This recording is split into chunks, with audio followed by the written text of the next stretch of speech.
значит румяные парни? Вы среди ремонтной бригады, аквалангисты. Это хорошо, да. И взрослые знают, и дети. Мы радость творим на планете. Аквалангисты. Это не игра. Сиреневым пламенем дышат большие кирпичные домны. Противник на нашу погибель, как тонет подводные лодки. Но мы тоже люди, не промо. Мы прячемся в черные дыры. У нас есть такие приборы, но мы вам про них не расскажем. Аквалангисты. Это хорошо, да.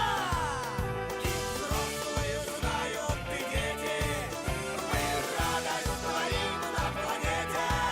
Аквалангисты. Это не игра. Когда мы выходим на берег, то девочки радостно встают, и мы начинаем рассказы про разные трудности моря. Но хватит, забыла сирена, и мы быстро прыгаем в воду. Мы жить не привыкли на суше. Мы любим нырять и купаться. Аквалангисты. Это хорошо, да. И взрослые знают, и дети. Мы радость творим на планете. Аквалангисты. Это не игра.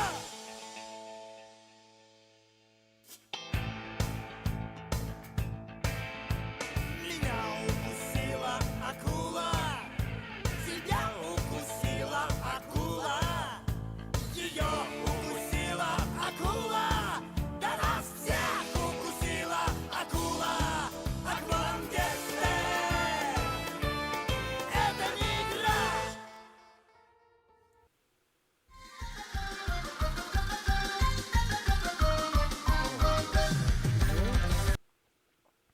I think we can begin. Let me just appear before you. As once again, I will, of course, need to adjust the model. That's first things first. And lastly, updating the game capture.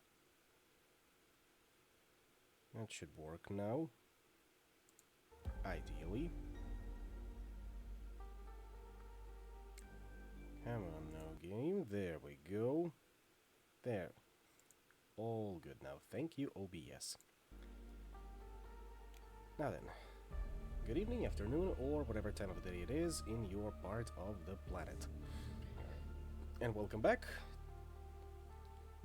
to our regularly, quote-unquote, scheduled streams of Vampire the Masquerade games. Yeah, you thought it was Rock and Stone tonight. I thought it was Rock and Stone tonight. But that will happen tomorrow.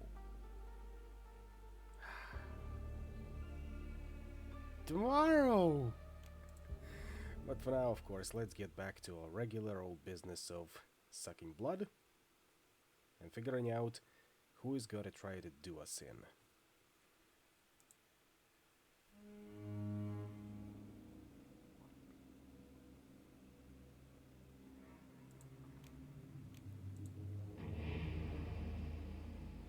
Night 4.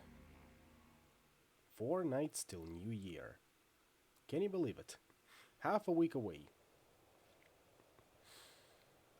The concept of sleep completely changes when you become one of us. You don't really get gently lulled by the warmth of Morpheus's embrace, more like tossed into dark, depthless waters where the cold suffocates till you can't see anything. Waking up doesn't exactly leave you rested, but it's not quite exhaustion either. It's more like a narrow escape from some fathomless and terrible threat. Which does not at all explain why I feel so fucking exhausted as I make my way to Patrick's, tuning out the lively chaos of New York streets on a chilly December night. Even the city's festive lights scattered among the grey urban landscape can't lift my spirits, and neither can the delicate glimmer of the snow. Do vampires even suffer from seasonal depression? Because it sure as hell feels like I'm scraping the bottom of the barrel here. Patrick manages to blend in seamlessly with the scenery, yet I spot him from a block away near his haven. Uncharacteristically, both his hands are buried in his pockets instead of fumbling with that lifeline ring of his. As do I, to an extent. As do I. His head is bowed, eyes aimlessly fixed on the pavement, as usual. Let's make it weird.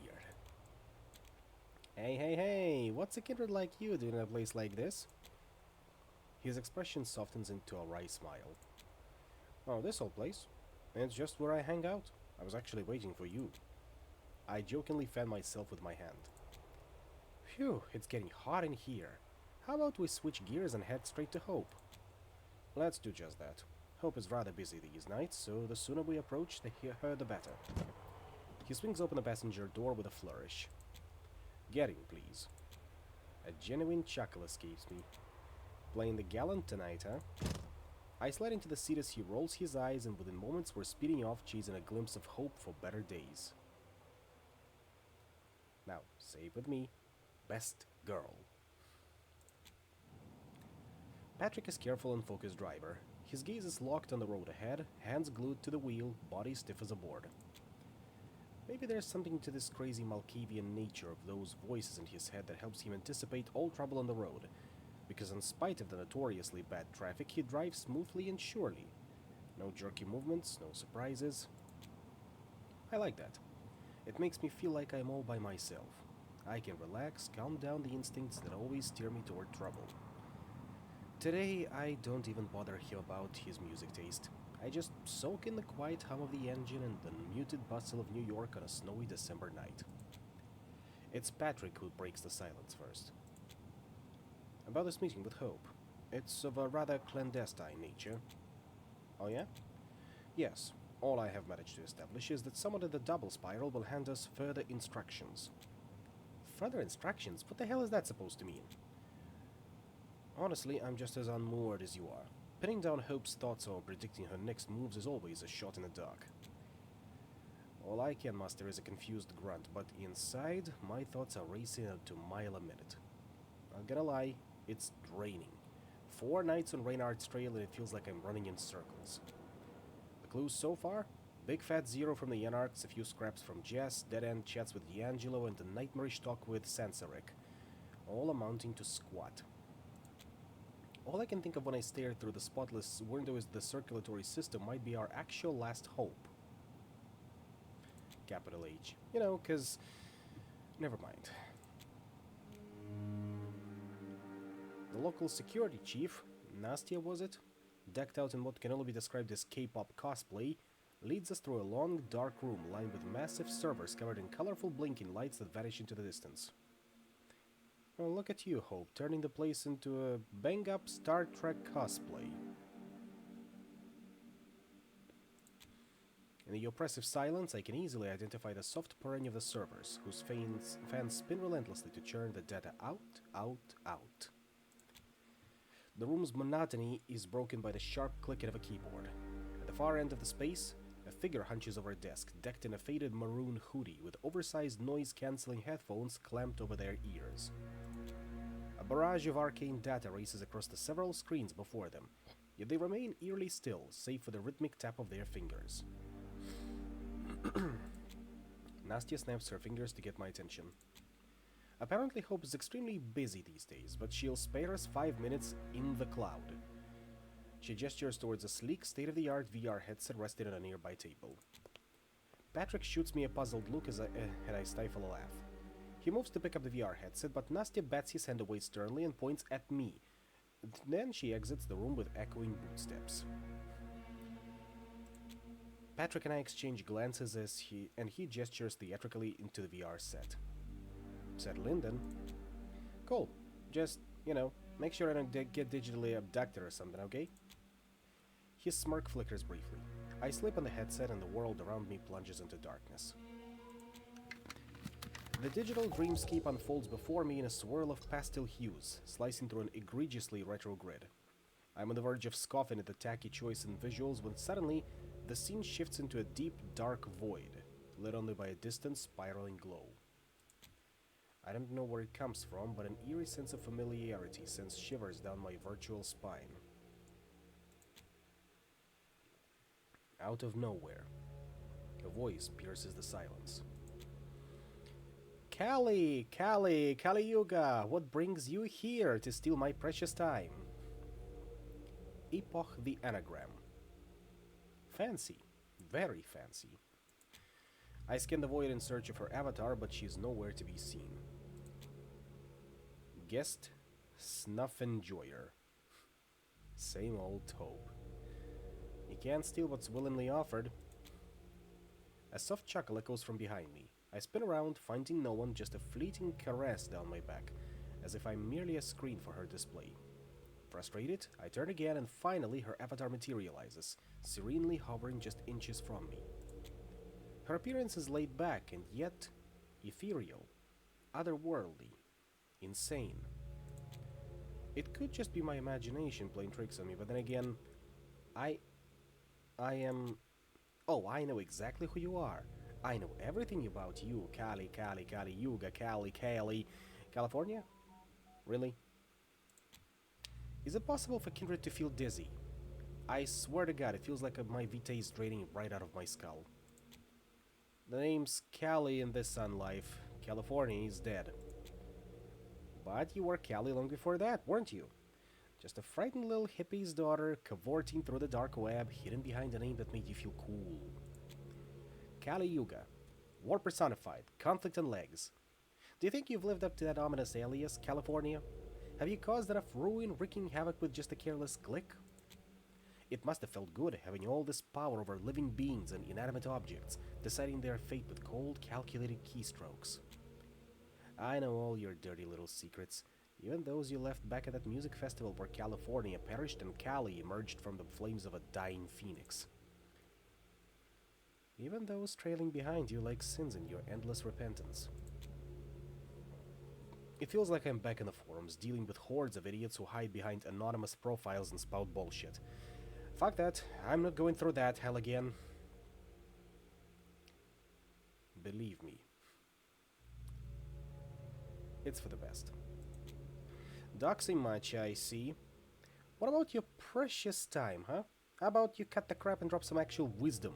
Just spit out where Reynard is and I'll disappear. What's up? Mic break? A dark packet loss? Oracle my ass. My nerves are shot and I'm on edge.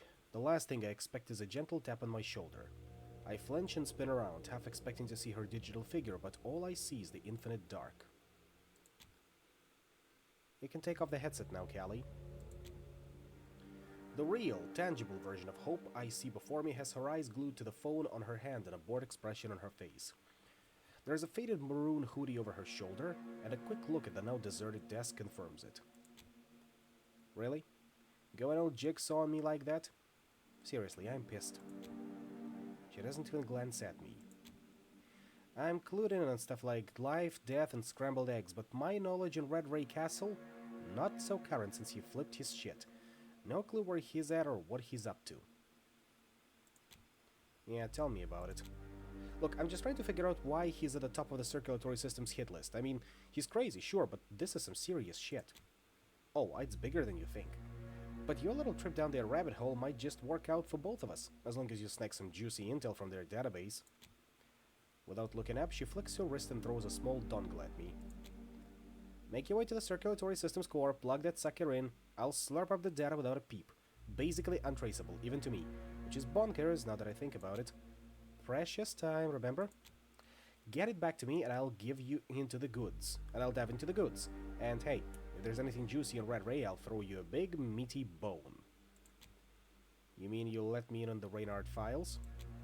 Potato, tomato. Yep, she never changes. Uh, Besides the fact when she gets redrawn to be a little less herself. The fangs are not as pronounced, for instance.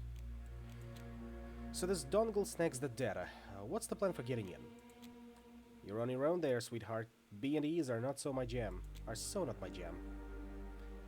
Still glued to her phone, she turns on the heel and nods. Patrick?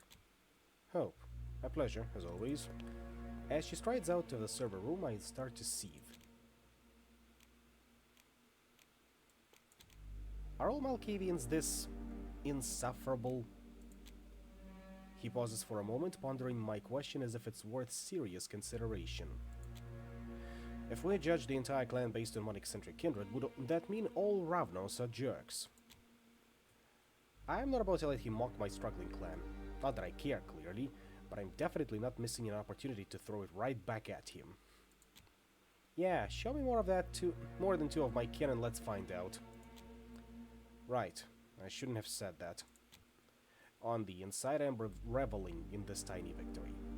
Guess the answer to his sarcastic query is a resounding hell yeah. Well, good on you for being the only Ravnos in a 1,000-mile radius. I swat at him playfully as we leave the server room, ready for the next step of our caper. My mood shifts dramatically as soon as we buckle up Patrick's car and take off toward the gold. Towards our goal. I feel almost numb, the way my brain buzzes with uncoordinated thoughts like a giant, incomprehensible beehive. Out of the corner of my eye, I catch Patrick throwing concerned glances my way before he decides to break the silence. Is everything okay? Yeah.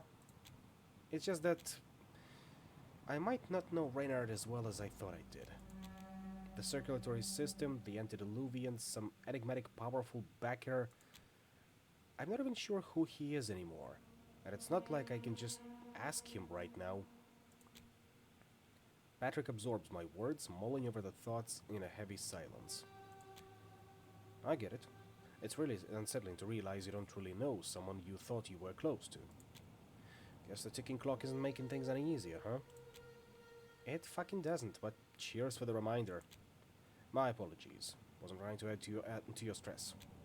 Yeah, I get it. But hey! I playfully smack his shoulder, forcing a smile through the strain. At least you won't be stuck with me much longer, right? His attention snaps back from the road to me, his look one of unexpected irritation. You know I take no joy at the thought of hauling you before the Privilegian Council should we fail to capture Castle. I swiftly turn my head away and look out the window. Well, I do now. The lifeline, hope. Here's hoping our tech whiz proxy lives up to her reputation and we get in and out of the circulatory system pronto, chock full of data in hand. What could possibly go wrong? Patrick and I spent a solid 5 minutes just gazing up at the building we're about to infiltrate, our necks craned, completely silent. Color me psyched, I guess. That's one massive building if I've ever seen one. Indeed. It might complicate our plan, as big as that is. It's probably packed with high-tech security and the usual batch of guards lurking around every corner. Or, you know, it could be like the Venture Tower back in LA. About 2 decades ago. Yet, there's also plenty of empty spots we could use to lay low. Look at you, picking up the tricks of the trade. Let's not just sit around, time is running out. The interior of this circulatory system branch is artfully incognito, masquerading as a budget-friendly medical clinic. It's the perfect cover. Under the radar, ignored by the upper classes and the authorities, and with a constant justifiable stream of visitors at all hours, even the ungodly ones. Like right now, for instance. And here I am, ready to dive into the fray. How do you propose... Maybe you could stir up a little chaos. Distract them from me. That could work. Shall we? I give him a nod, and before my eyes, Patrick transforms into something wholly different. He morphs into a figure of pure outrage and despair, Shoulders hunched, head down, jaw clenched. He's the image of a man fueled by fury, ready to explode. He marches over to the reception desk while I fold myself into his shadow and become practically invisible. Before the bewildered receptionist can get a word out, Patrick leans in menacingly and begins his tirade, his voice booming with a rough Midwestern twang. Let's see if I can pronounce it. I need to see the manager now. My mama died in this goddamn place because of your negligence. Hand over her files or I'm blasting your incompetence across every news platform there is. Wow, look at you go, Karen. I clench my teeth hard to hold back my laughter, and with all eyes in the foyer glued to Patrick, I slip away from the storm and glide through the back door, unseen. After a solid 15 minutes of dodging every footstep I hear and slinking from shadow to shadow through the circulatory system's underground maze, I finally reach a particular glass door. There is a large laboratory in the other side, in which I spy incomprehensible glass gadgets, several rows of coolers with blood, and a PC connected to the local intranet. Perfect. A quick scan confirms I'm alone, at least for the moment. The door is secured with a numeric keypad and a card reader. Clearly they think their staff have sieves for brains and need 2 ways to get in. Works for me, though. Now, I could try figuring out the code from the worn-out keys, but who's got time for that?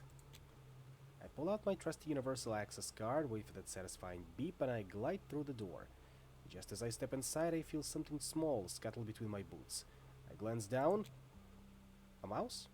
Really? Is this the level of cleanliness we're dealing with here? This little bloodthirsty critter probably chews on blood bags for fun. And that means it's an organic alarm system. As the little pass dashes off, I approach the PC. It's password protected, of course. Hacking isn't really my forte, but I'm good at predicting mortal laziness. The password was on a post-it stuck to a notebook on the desk. Copying the database is child's play with Hope's dongle. I plug it in and it does all the work for me. All I have to do is glance up from time to time to keep watch. Everything is transferred in less than a minute. And it still took too long. I'm already packed up and approaching the door when I hear the clacking of high heels on the tiled floor, paired with the muffled murmurs of someone in a bad mood. I dash toward the door and grab the handle when a short, dark-haired woman in a lab coat rounds the corner. Fuck. Cloak of Shadows, then. Shadows protect me. I release the door handle and press my back against the wall, subconsciously ignored by any observer as long as I keep perfectly still. The lab worker enters the code and steps into the lab, muttering under her breath as she moves around collecting various utensils. I resist the urge to get a better look at what she's carrying. Nima, be kind. Nima, work hard. Nima, how am I supposed to endure another, 50 years of this nonsense? Just behave and wait, they said. Be thankful for our generosity, they said. Serve us well, they said. But no one warned me I'd be a lackey for nearly a century. She sighs and massages her face tiredly. It's all good. All good. I'll get what I want eventually. Just keep at it, Nima. And with that, she exits, her heels clacking sharply down the hallway. I might actually feel bad for her if she weren't a direct threat to me right now. Well, never mind. Can't waste my window of opportunity. As soon as she disappears from view, I spring into action, darting through the door and racing across the tiled floor towards the foyer. I'm almost there.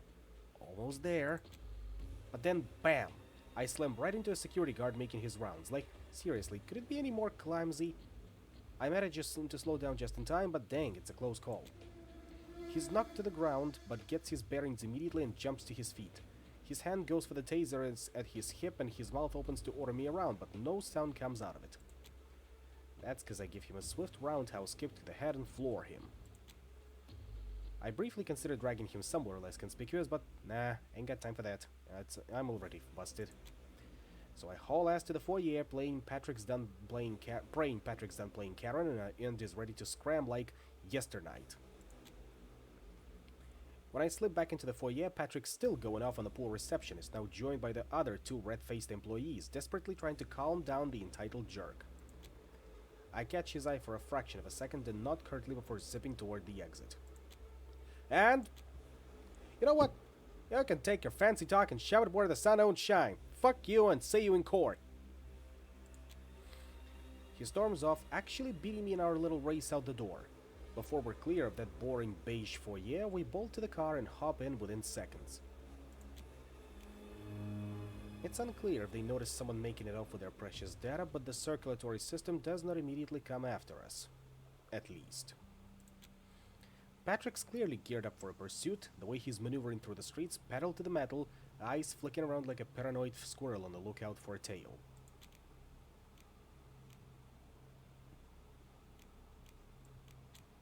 Not like I'm scared of a speeding ticket or anything, but you could ease up on the gas. No one's tailing us as far as I can see. He looks genuinely let down by my shockingly sensible suggestion. To the point where I regret letting it out. Zooming through the streets is kind of a rush. It sure is. He eases off the accelerator, blending into traffic as we head back toward Manhattan. I'm guessing your part of the caper went smooth? Smooth as silk. Right into a lab, right and rent-a-cop downstairs, but nothing I couldn't handle. New journal entry edit. Which one, I wonder? This one, I'm guessing. Quite an adventurous night, I see. I toss my head back and laugh, catching his genuine smile out of the corner of my eye. You could say that. And you? Enjoyed going berserk on those corporate drones? He shrugs, all casual-like. I have a little sympathy for Ventro ghouls. As far as I'm concerned, they signed up for this job and all its perks. Ice cold mad. Impressive, too. Stick around me a little longer and I'll make a con artist out of you just yet. What's to say I'm not one already? I can't help but burst into laughter again, straight from the depths of my shriveled heart. Completely genuine. Well, that went smoothly. Hopefully. See? In the world of maybes. Let's pray Hope can unravel the data we scraped with that USB thingy of hers, and that I'm not gonna be forced to pay for that with my dignity once more. This time, as we enter the server room in the basement of Double Spiral, escorted once again by Nastya, Hope is there. No games, in the flesh, to meet us.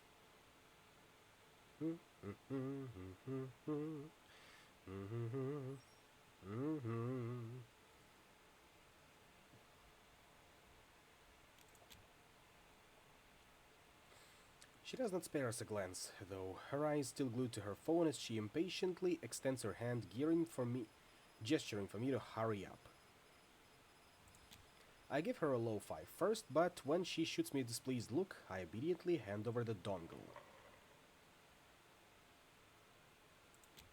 She plugs it into a laptop and suddenly all the nearby screens spring to life, displaying a whole wall of text, photos, and links to videos and voice recordings. Yep, dongle. Carries the same notes as Sproing. Hope starts blitzing through the data silently, scanning multiple pages at once. Too fast for me to keep up. I glance at Patrick, wondering if it's some Alcavian thing, but if maybe he can read it all, but his confused expression tells me it's just a Hope thing. Techies. She finishes in mere minutes, then stretches in her chair before promptly returning to her phone. Thanks. There's a goldmine of info in that database. Yeah, totally. And about Reynard? The moment her hands freeze in midair chills me to the bone. Luckily, her thumbs start dancing in the phone again soon after. The mess he got himself wrapped up in, well, it's way deeper than I thought. She points offhandedly at one of the screens, a scan of a report from the FBI's Special Affairs Division. The file, apparently intercepted by a unnamed circulatory system associate, is chock full of Reynard. Photos, videos, you name it. This sin list over here, he's up to his neck in shit. Peddling rare blood, mortal trafficking, well, that's a given. Corroborating but sad. Yeah, sure. Diablerie. Hope's voice drops, her brows knitting together in a deep frown. We know what you did. That's bullshit.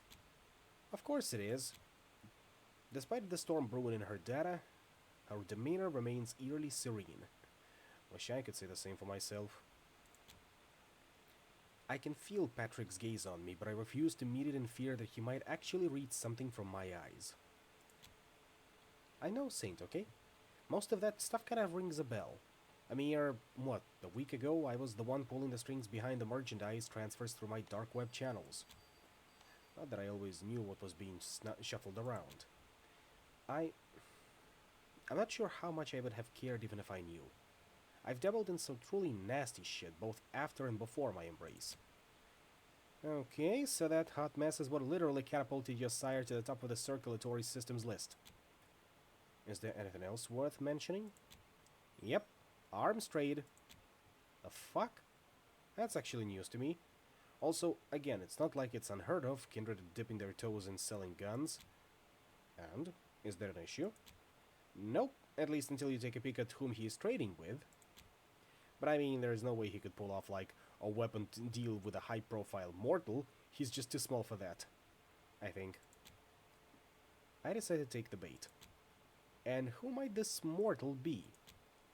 Hope gags a little, her nose still stuck to her phone. She flicks her wrist into the report, scrolls a couple pages down. Didn't say. And the rest of the note is all redacted. Must be someone major. Seriously, I'm dying to know who it is. Oh, and speaking of big names, this bit says Red Ray's been involved with that Hudson vampire, Vritra. By the way, she's also way up there on the circulatory system's hit list. Could be a random thing, or maybe not. But they barely have any deets on her. Figures. She's very sneaky. Vitae freezes in my veins. I exchange bleak glances with Patrick, remembering Sansarek's words. About Reynard getting even cockier and his new powerful patron, the self-appointed queen of the Hudson River. Maybe it's a good idea to wheedle some more information about her out of Hope.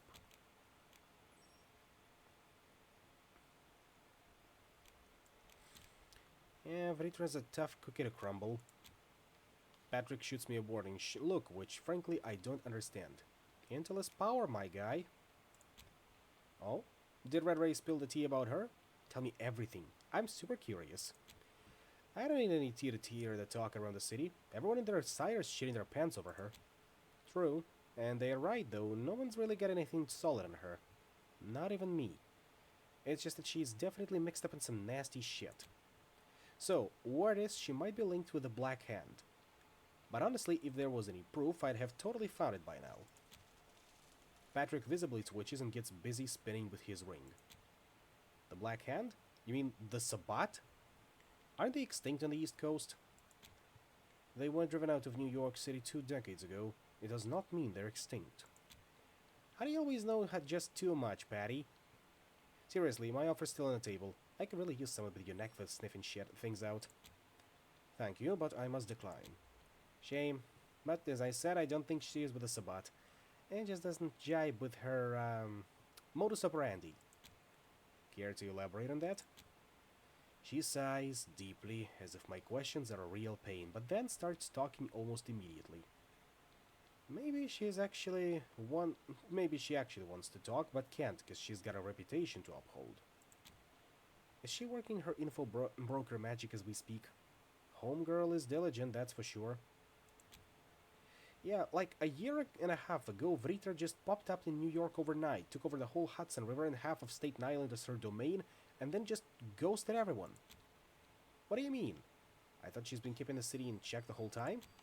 Yeah, she has, but honestly, she's been lying pretty low for a kindred. I mean, anyone who tries to talk to her ends up dead, and she totally shuts down any attempt at muscling in on her turf. I will say though, if Red Ray really is teamed up with her and still has his head, major props to him. The tower probably wants him just for managing to pull that off. But let's be real, whatever drama they're stirring up is definitely not part of his plan. I furrow my brows. It's an angle I haven't even thought about, and by the look of sheer panic flashing over Patrick's face, neither has he. No one gets what Vritra's playing at, and that's why everyone is so antsy. Stability is key here in New York, and she's anything but that. From what I've seen, that's pretty much the typical kindred push and pull in big cities. Seems to me like she's just the other side of the same coin here, but with one non-negotiable rule. Patrick butts in, his voice firm and cold. Yes, don't fuck with Vritra. Hope shrugs but says nothing more, eyes firmly stuck on her phone. That's a tough one.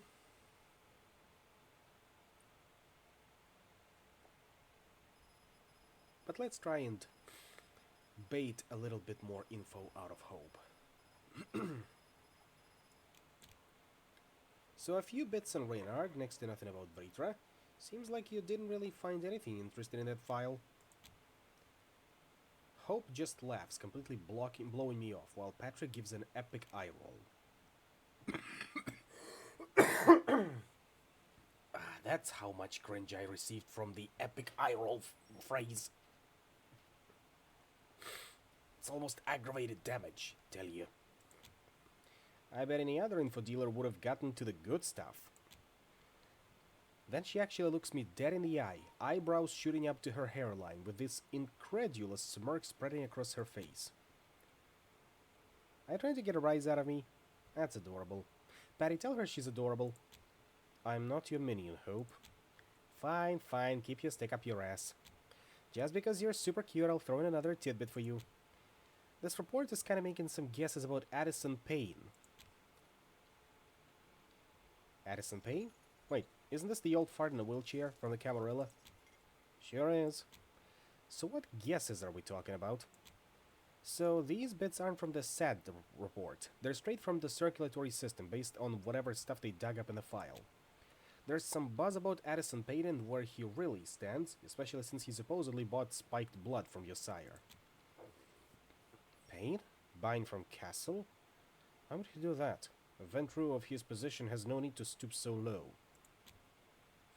They kinda thought the same at first, but then like a month ago some of the big shots started pushing to cut off his access to his circulatory system assets until they figured things out. Maybe they just used the opportunity for a power grab. Maybe not. What is that supposed to mean? Hope shrugs, tucking her hair back behind her ears. There's always been something iffy about Payne, especially since you can never be sure if his lackey is a trustworthy proxy. What's that supposed to mean? But Hope simply ignores me, fully absorbed in whatever she's doing on that phone of hers. I swear, her eyes flick up towards us for no more than a split second. That's everything I got for you. The rest is just goodies for me, trust. Right, sure. Any chance I could get a copy of that report? Hope freezes, eyes bulging like she just saw a ghost, and then she starts cracking up, fingers flying over her phone even faster. Good luck with your endeavors, you're gonna need it. And much more than that. Encouraging. Were we still mortal after all the revelations of tonight, Patrick and I would probably hunker down in the dim corner of a bar, drinking our, well, mine mostly, sorrows away, and unraveling the tangled skein of our findings. Since we can't stomach alcohol, we just wander around in silence for a while until we settle on a tiny little bench hidden beneath a naked winter tree. Here it comes again, therefore, toning down the volume on OBS a little bit. And by a little bit, I mean a lot. Let's see if this works. Yep, it did work. Perfect. Maybe even a little too high, so let's bump that up. Should be good now. Yep, there we go.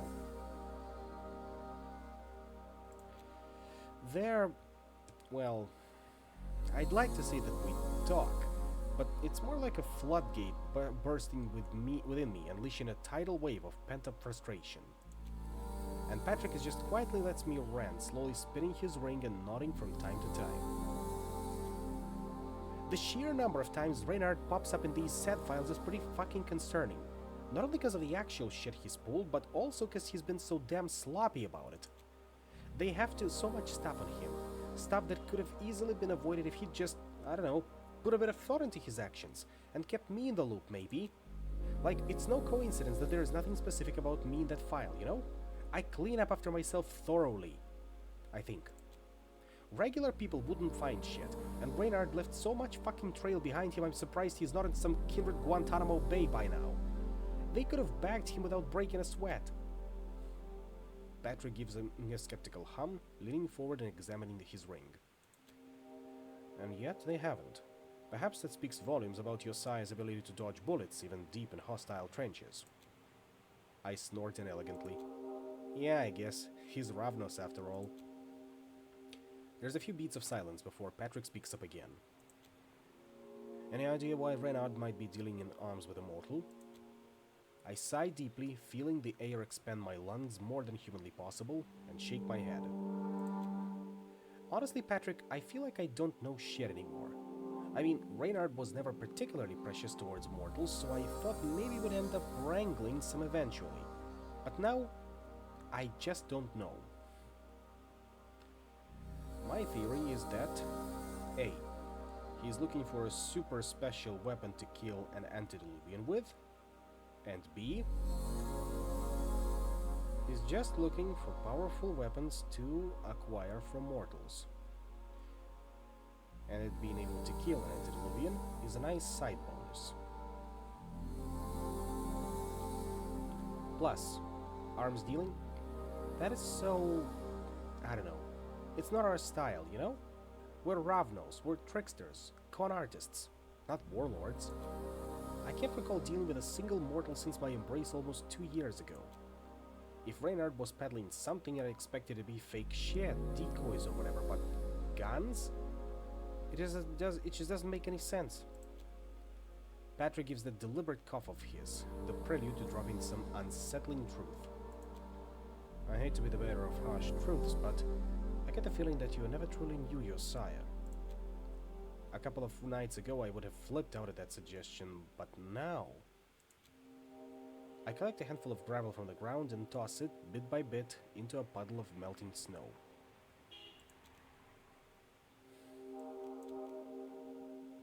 I don't know. Can anybody say they really know someone? Hell, do we even know ourselves? Patrick smiles at me. What are we if not the secrets we keep, right?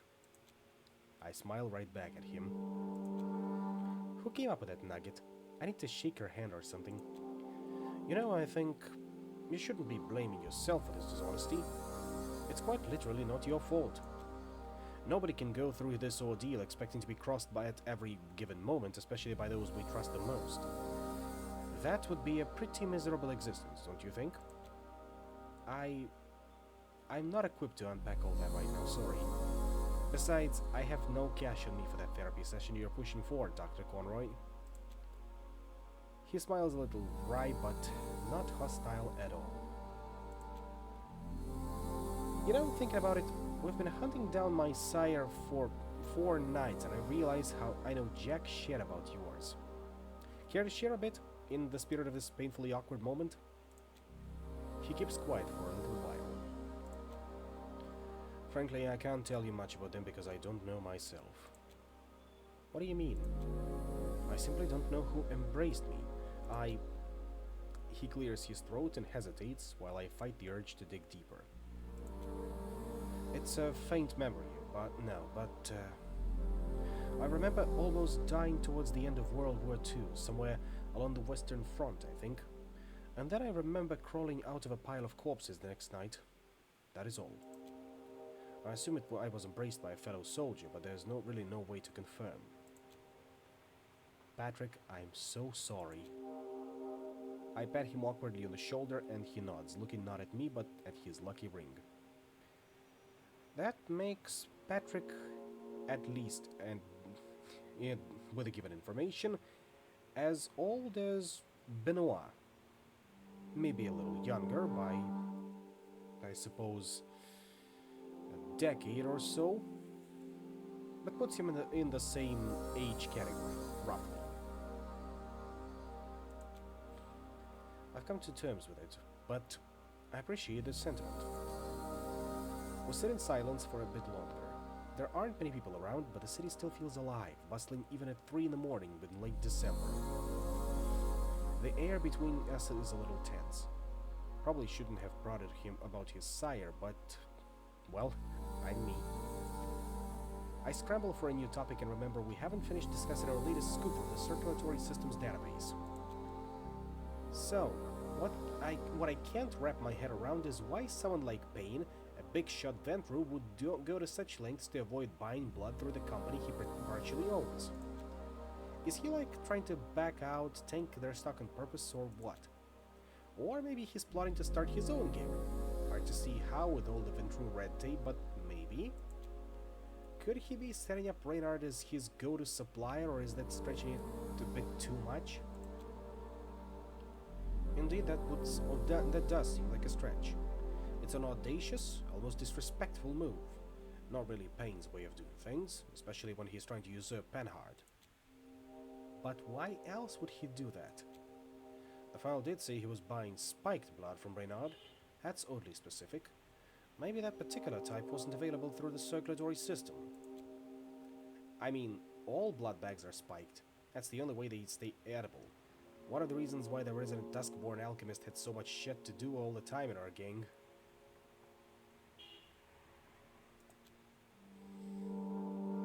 Patrick hums thoughtfully, slowly spinning his ring.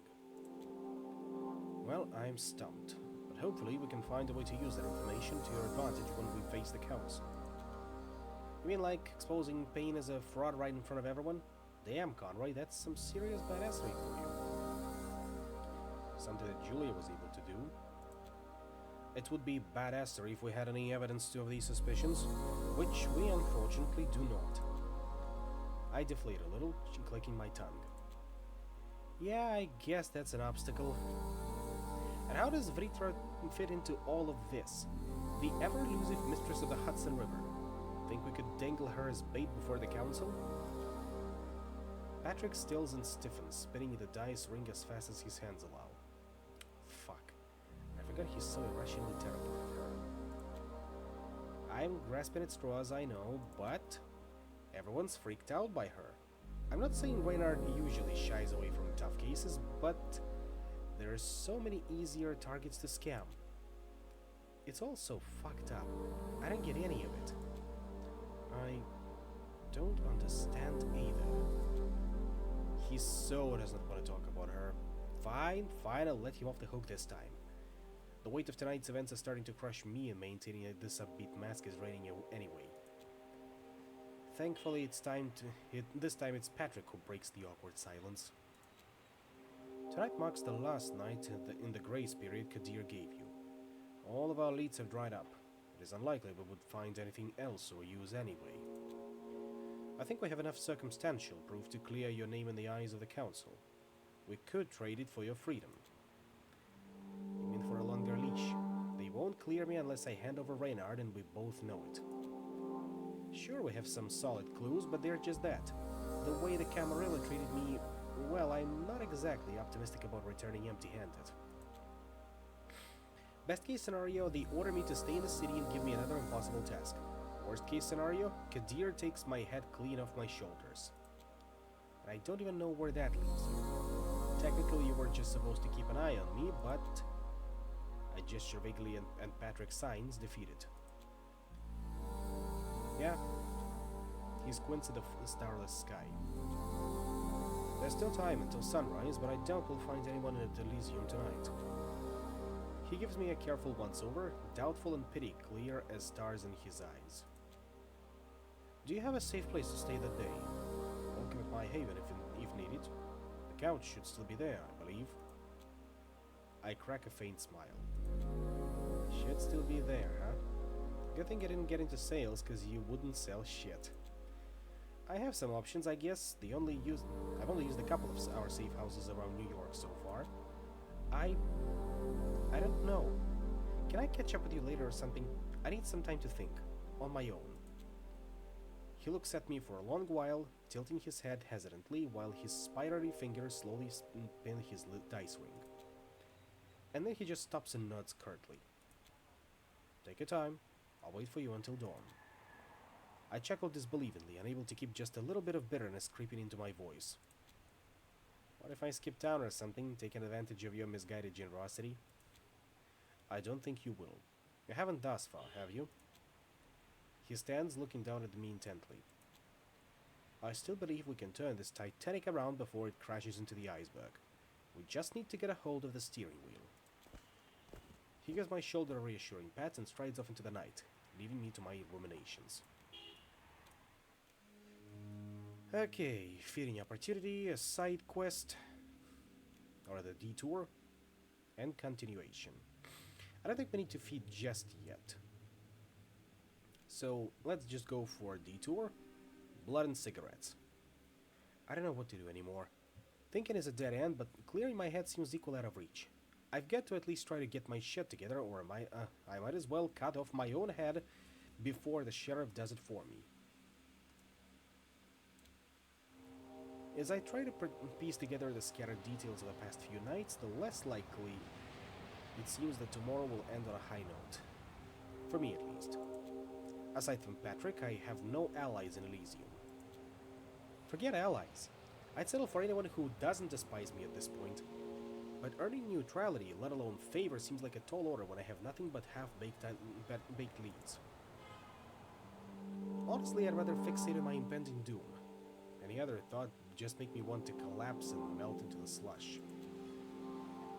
And deciding where to crash tonight? Forget it. I've got two wolves inside me and both are assholes. So I wander around trying to clear my head. Because honestly, I don't even know what to think anymore. My mind's racing so fast it could win a drag race even with a trunk full of tofu. Where did that thought even come from? I lift my eyes, realizing that I haven't looked up for like half an hour. The fact that I didn't accidentally stroll into some sketchy alley and straight into a hunter party is nothing short of a miracle. Yeah, no eternal gay wolves this time. But I don't recognize this area at all. Nothing really pops, just some storefronts dripping with holiday cheer and a fast food spot I've never heard of before. Big Beat Burger.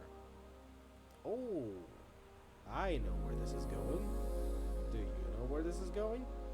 I hope I know where this is going. Well, there's some local color for you. I should really get moving. The night is...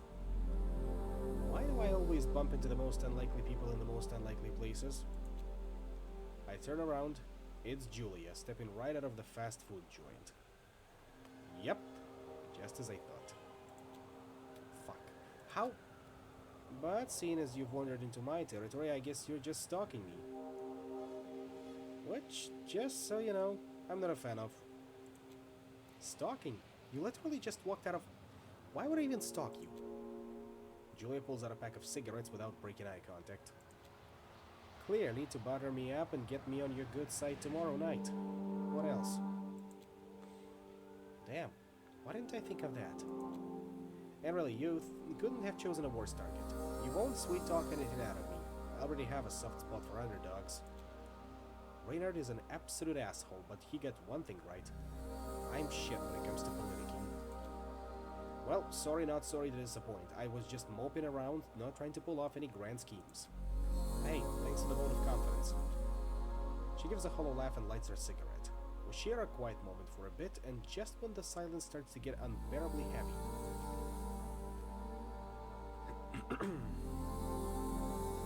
Let's invite ourselves into her place, I suppose.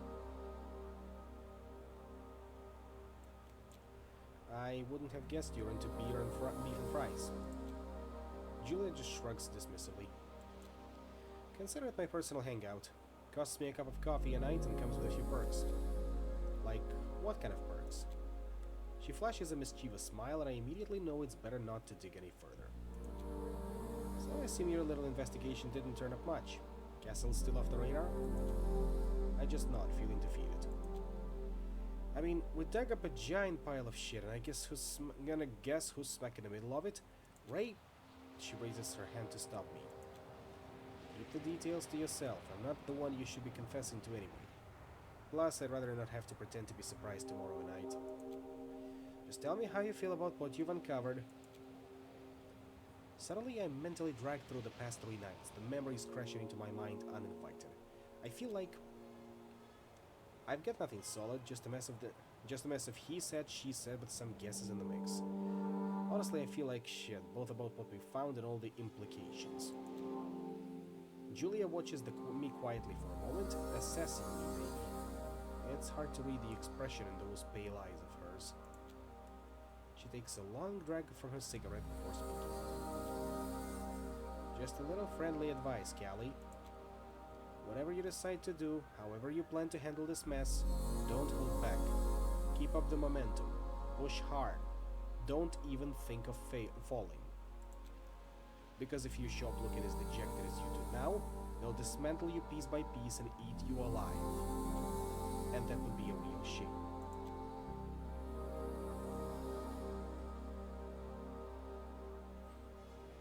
She crushes her cigarette under her heel and starts to walk away. Cheer up a little, would you? Your face looks like sour milk. Yeah, thanks. She looks back, giving me a sidelong glance. What for? I didn't even see you there, let alone give you advice. She fades into the night, leaving me with more questions than answers. Maybe, just maybe, a spark that might grow one night into a less shitty version of what I feel right now. I need to get a move on. The dawn's almost here. Same river twice. If I hit an astronomical level of bad luck, crashing at Patrick's once more will probably turn me into a sorry pile of ash.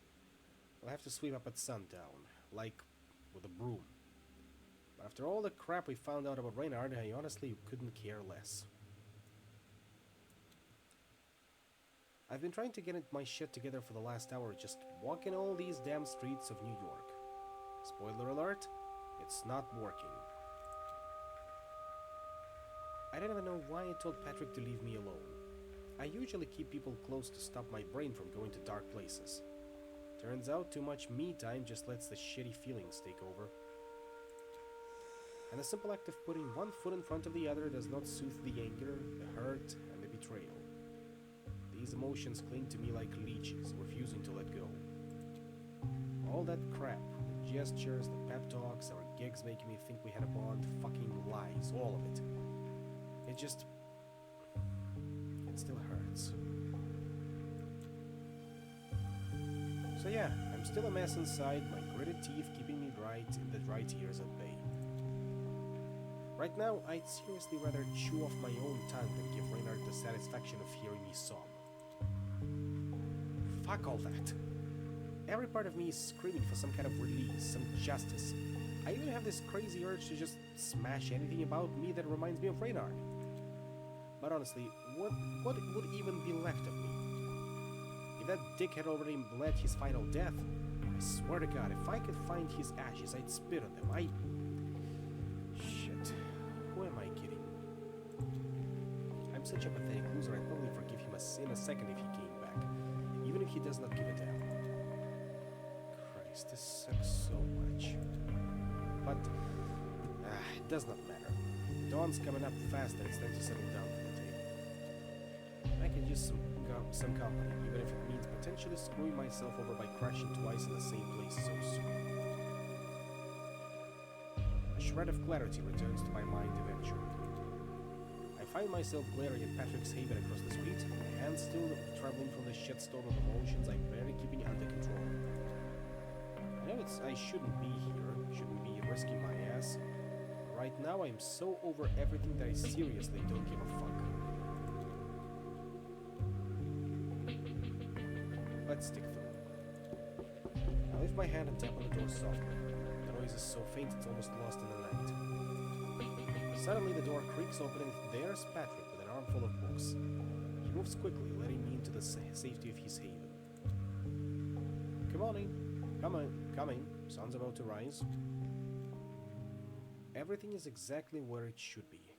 Nothing out of place. Not even the couch. You didn't oversell it. The couch is definitely still here. I guess it's far too old to sprout legs and walk off. He grins at me, a bit too confident in the quality of his joke. I know it's not stylish, but I'm quite fond of it nevertheless.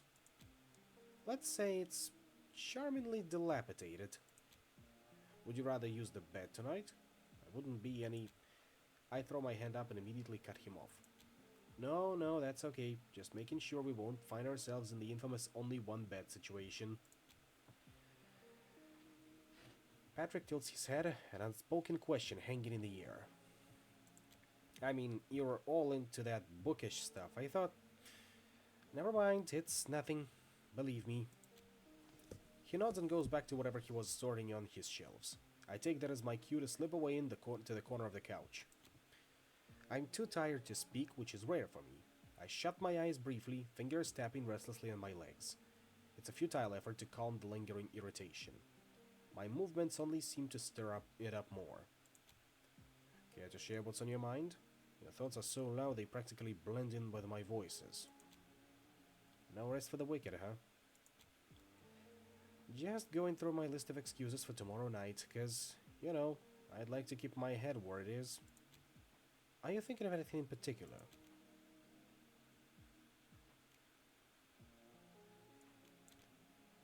I know you're wary about even bringing it up, Vriter, but I'm fucking desperate here. And I'm really not... And I'm ready to throw out any fake-ass Sabat bullshit that'll cling to her even the slightest bit. Patrick's fiddles with his ring when I drop Vriter's name. I think about backing down, but he begins to speak. Mentioning Vriter is a dangerous move. You know how contentious she is to the council. I strongly advise against it. Yeah, fuck my own life. A relentless barrage of curses runs through my mind, clouding my judgment with a flood of raw emotion. Fear. The background noise of shifting books and fluttering pages stops, and the couch sinks with the added weight right next to me. The council does not have a stellar track record greatly when it comes to making rational decisions. However, the web of your sire's connections is extensive, which absolves you of direct involvement. The council has no reason to put you down. His tone is soothing yet decisive. What happened is not your fault, Callie. I'll stand by you tomorrow. That's a promise. I must look like a hot mess, cause Patrick's expression is one of concern. His brow creased, lips parted, eyes searching mine. He pauses, assessing the moment before carefully invading my personal space. A flicker of total surprise crosses my face before I can mask it. His hand moves behind me, and I hear a soft click as he clasps something up in his hand. I almost forgot. You'll make better use of them. Confused, I look down to see what he's handed me. Batteries? For my trusty old Walkman that's been a paperweight for the last 3 nights? It's such a nice gesture, but instead of joy, there's this sad twist in my gut. It feels pointless, like all of it. Right now, picking a tune feels as grim as choosing my last meal. I assure you're all right. No, I'm a mess. Yeah, everything's fine. Thanks. I guess I'm not really in the mood for music right now. But really, I appreciate the thought. I manage a shaky smile, my voice quivering a bit. He nods, totally gets that I need some space, and gives me room to breathe. I flop down to the couch, totally wiped. I shove 2 batteries into the Walkman and the rest into my belt bag. Then my hand brushes against the wooden stake, its gritty texture just another shitty reminder of the end I've been dodging night after night. I grip it as if it could scrub away all the mix of anger, desperation, and fear brewing like a storm in my chest. I've handled storms before, but this one, it's dark, man. Really dark. Creeping into every freaking shadowy corner of my brain and just sticking there. I grip the stake even harder as the all too familiar darkness slowly descends upon my mind. Earlier that night.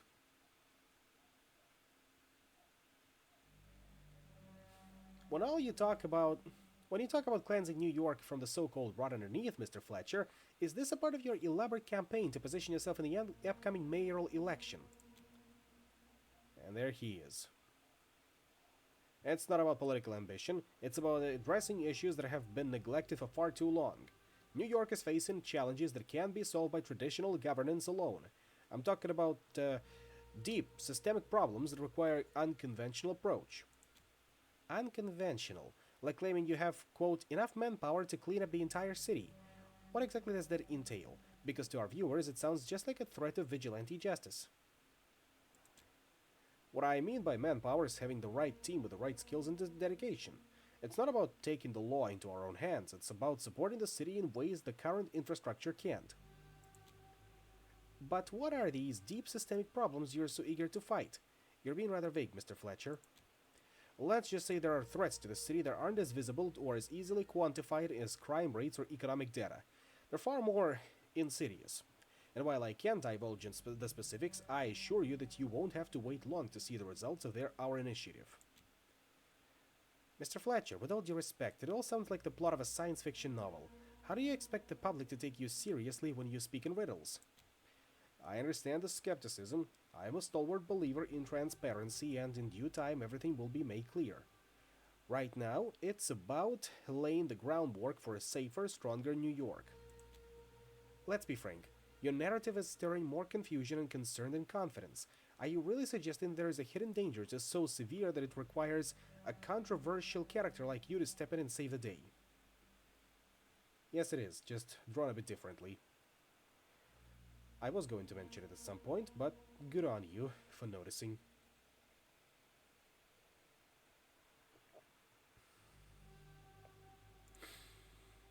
It's not about me playing the hero, no. It's simply about tackling issues that have been overlooked for longer than...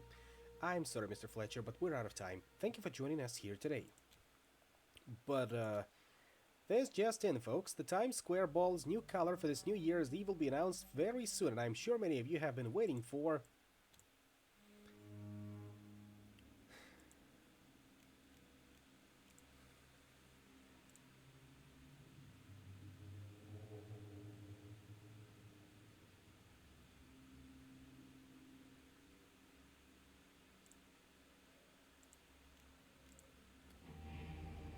That would be night 5. 3 nights till New Year. Usually the first thing that hits me when I blink awake is this boundless black void, staring at me the same way I stare into its perfect nothingness. It disappears in a beat, and all I'm left with is this nagging thought that I missed something important. I never wake up groggy. I'm wired as soon as the sun dips, like I've been faking sleep all day. Not this night, though. Tonight, exhaustion floods in, overwhelming me like a tsunami. I feel buried alive, suffocated under the weight of the murky water. I can't spend another day in Patrick's Haven. Staying here 2 nights in the same week is really pushing it. Not that I'm counting on having the chance to, given that it's in my schedule. Strangely, I'm kinda getting used to this pad. It's no Ritz, but it's got this vibe of safety that I'm low-key desperate for. Patrick's up already, and I hate to admit it, but having him around isn't as awful as I initially thought. He's just there, lost in a gritty view of the Bronx, playing with his ring like he always does when something's bugging him. I take a quick look past him at the murky, starless sky. Then a memory crashes in, uninvited. It wasn't long after my embrace, like about a year ago. We had this wild gig out in Nevada. Nothing to get sentimental about, but... We were road tripping in 2 RVs, me and Reynard in the lead, the rest of our gang tailing us.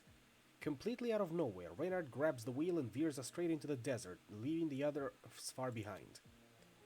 We come to a stop in no time, and Reynard's already bouncing out and scaling the RV to get to the roof. When I'm like, what the actual hell? He just pulls me up there with him. And wow.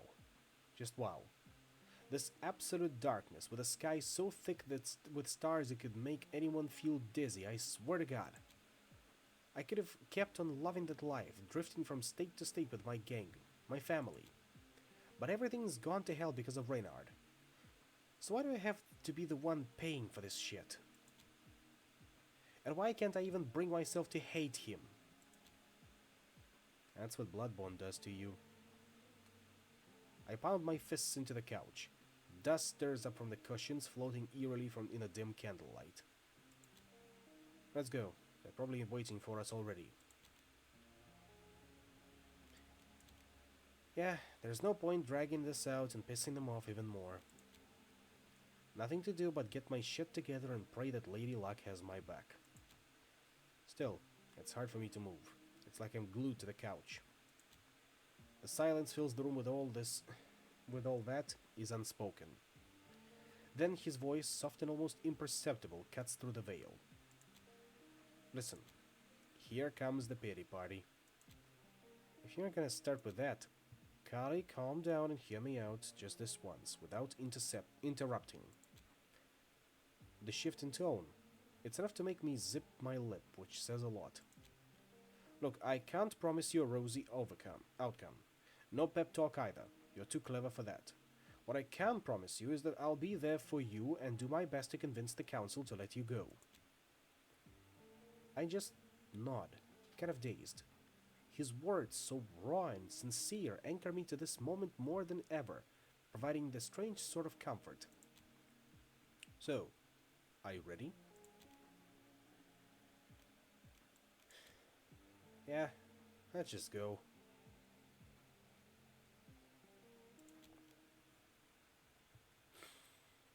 We head to the perfectly serviceable car in silence. Not gonna lie, I'm gonna miss the Soul Clunker and Patrick's bizarre attachment to it. I shut the door behind me and slump into the seat, too anxious to fill the silence with my usual ramblings. Bad omens. Catching up with my favorite council at Elysium tonight. I'm scared shitless, but there's nothing to be done about it. I gotta march right into the lion's den. I just hope Patrick stands by me like he said he would. We drive mostly in silence, which suits me just fine. Guess there's not much left unsaid at this point, and really not much I want to talk about either. Patrick pulls up a few blocks shy of the Elysium and parks in an alleyway shadowed by half-finished apartment buildings. It looks truly desolate. Why are we stopping here? The yard hole is a couple blocks down. A little walk might do us good. Clear the cobwebs a little. What do you say? I just nod. Not like walking's gonna change a damn thing, but maybe it'll help me steel my nerves for whatever's waiting at the end of this trek. The walk is quiet, with just the crunch of snow underfoot and the looming skeletons of buildings around us, hover in their empty window frames like open mouths howling at the city. They remind me of dead trees, all hollow and eerie as shit. Feels like I'm a character in some cheesy horror movie who gets a particularly shitty kind of afterlife. The irony isn't lost on me. Deep in my gloomy thoughts, I almost missed the sound of heated voices from one of the sites. Who the fuck does construction at this hour? Patrick's gaze grows even more serious than normal, and he's stonier and they're gonna canonize him as the patron saint of grumpiness. Shh, this way. He tugs me kind of forcefully next to a fence and motions for me to take a closer look at the source of the noise. He's fidgeting with his ring again, which is never a good sign. Peeking out, I see three probably mortals in beat-up clothes, chatting animatedly like they're plotting something. Great, a bunch of thieves, or just idiots betting who can haul off a T-bar. Big deal. Let's keep moving. Hanging around here isn't exactly helping me. I'm not sure they're just thieves, Callie. As he says that, I catch a glimpse of a handgun peeking out from one of the guy's belt. My eyes narrow, searching out more details. They're tense, ready to snap. And one dude, he's wearing what damn well looks like a Kevlar vest under his jacket. They could be undercover, maybe DEA on a stakeout. I doubt they're the feds either. You think hunters? Probably a scouting party. This close to Elysium. Fuck. We spy on them when the scratchy sound of a radio cuts the silence short. I can't hear the words, but they're immediately dashing to the building, their steps echoing up the stairs. I look over at Patrick, his fingers busy twirling his ring like it's got answers. Who knows, maybe it does, but so do I. Let's go after them. I'm not sure... Oh please, you've already made up your mind. Your face screams conundrum loud and clear. Right. I have a bad feeling about this. We should uncover what they're up to. I nod and head toward the building, my every move cautious and calculated. Patrick follows, silent as the grave. We zip up 10, 12, 15 floors in a blink, trailing the hunters, melding into the shadows as we go. The higher we climb, the louder the wind howls, whistling through the unfinished windows. Soon we come to a vast open area that's still under construction and swiftly crouch behind a half-finished wall. The 3 hunters we followed are joined by a few others, one clutching a radio and posing like he's the boss. I take a quick look around to get the lay of the land and... Holy shit, quiet! Scattered among the wires and building tools, there's a bright lit table piled with maps and a battered laptop displaying a stream of text. Commands, perhaps. There's military equipment everywhere. Assault rifles, Kevlar vests, night vision goggles, and notably, a massive sniper rifle and a bipod pointed at the street below. I lower my voice to a whisper. We need to get the hell out of here, now! If this is sad, if there are more of them... They are not defense, I'm telling you. They're well equipped, but all of this screams paramilitary to me. So what's our play? He rises slowly, tense as a predator, ready to pounce. Stay low. It'll only take a moment. In a flash, Patrick darts toward the nearest hunter. A gruesome crunch echoes as he smashes the man's head. The rest snap out of their daze, moving sluggishly as if in slow motion, but Patrick is already whispering something under his breath. I catch maybe half of the words escaping his mouth, all of them mundane, direct, normal, but every single one of them makes me want to dunk my head underwater to escape their soft, incessant onslaught. I do the next best thing and just cover my ears, thinking about the best steps to be taken. I should help him. I let the crisp, wintry air wrap around me, enveloping my body head to toe, making the hunter's glances slide off me like I miss cellophane. Once I'm fully hidden, I scan the rooms quickly to size up the situation. Patrick flings the bloodied body of some of the hunters to the air, knocking 2 of his companions down. Scores 3 with 1 throw. Impressive. That's 4 down. But where's the last one? The room falls silent, the threat seemingly under control for the moment. Patrick is in an adrenaline rush and barely noticed his surroundings. I dart across the room and spot the final hunter crouched behind a pillar, taser at the ready, poised to strike. I sneak up silently, and just as he jumps out to attack, I knock her arm upwards, directing the taser towards her face. The needles fire with a sharp click, burrowing into her own skin, the electricity sending her into convulsions. She collapses, losing her grip on the weapon. I press my boot onto her neck and hold, just in case. Patrick comes over, still pumped from the fight, as I step out of the shadows. I told you to stay back. Oh, screw that. I'm not just sitting back while you hog all the action. He smirks slightly, but there's little joy on his face. The flicker of the laptop screen on the table catches our attention. But that's not the real prize. It's the pile of documents spread across the table, blueprints and maps aggressively annotated with a Sharpie. A closer look reveals a very detailed layout of the art hole and its immediate surroundings. Patrick and I lean over the table, exchanging wary glances. Damn, they've mapped out everything. They know the art hole inside out, down to the last screw. Seems like they have been at this for weeks. Suddenly, through a gap in the wall, I spot some movement on the roof of the building next door. I might have overlooked it if not for the flashlight beam slicing through the darkness. I spring into action and grab the sniper rifle propped up by the window. Sweeping the gun from side to side, I peer through the scope, surveying the entire neighborhood. What do you see? Hunters. Loads of them.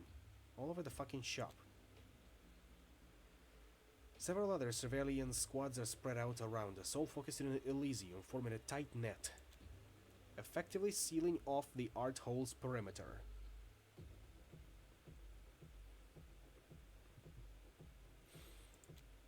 Jesus, it's completely surrounded. Every damn corner is swarming with hunters. I jerk away from the scope, which clatters against the rough windowsill. What the hell do we do now? I must alert the council immediately. This is... Just then, the crackle of a walkie-talkie cuts through the tension. I snatch it up, straining to hear the faint voices through the static. All units, take your positions. Lightbringer, confirm. Your spot. I'm moving your signal. It's harvest time, brothers and sisters. Drive out the darkness. Over. All hands on deck. Let's teach these fucking leeches a lesson. Over. I glance at Patrick, but he's frozen in place, completely shell-shocked. Just don't stand there, damn it! Move! We bolt from the building. It takes me a good minute of a high-speed sprint before I realize that I'm still clutching the walkie-talkie. Not a single hunter along the way.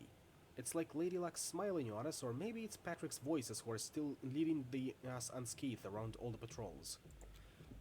We reach the entrance of Elysium in no time.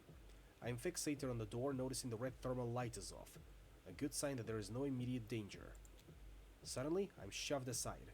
I land hard on my ass just in time to see one of Valerie's thugs blocking the door. "The hell do you think you're doing? You enter on my say-so."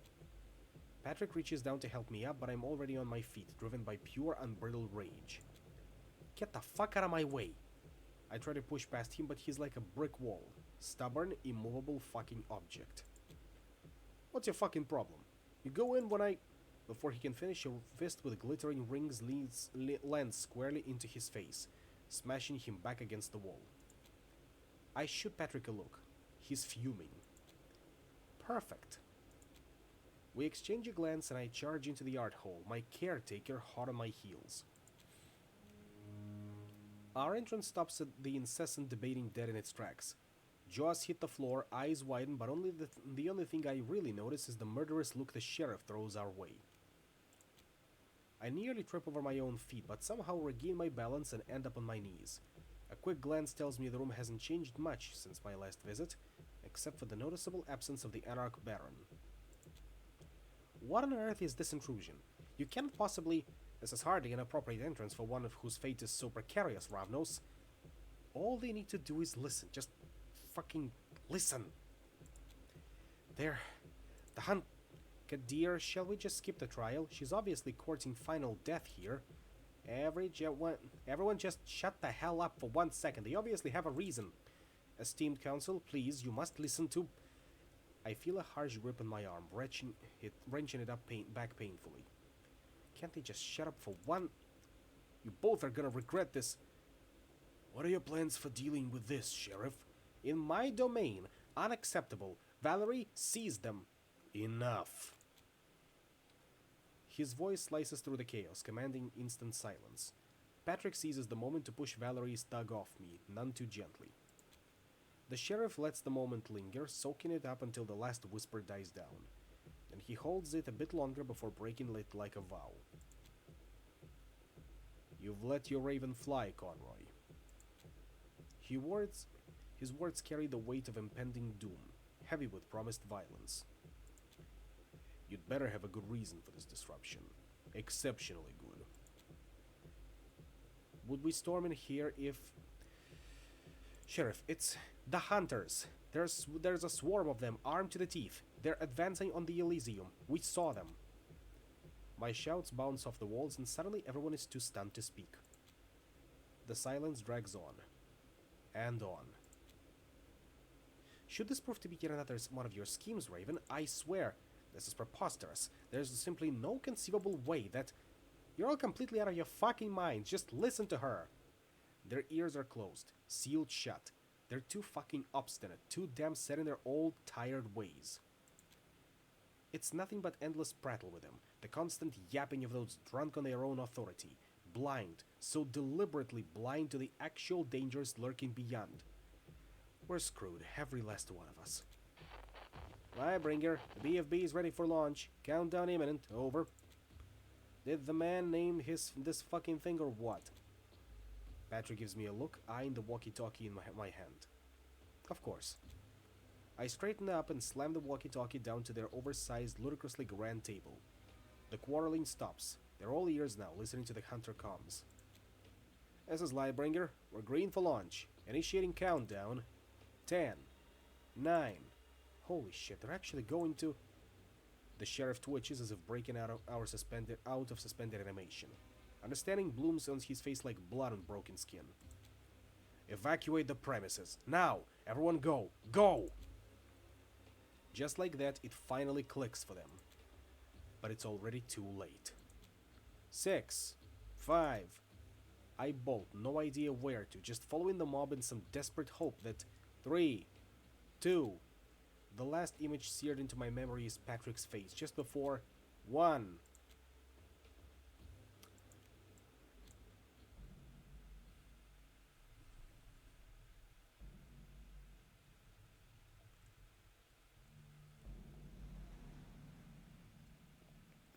And we are where we left off at the start of the game.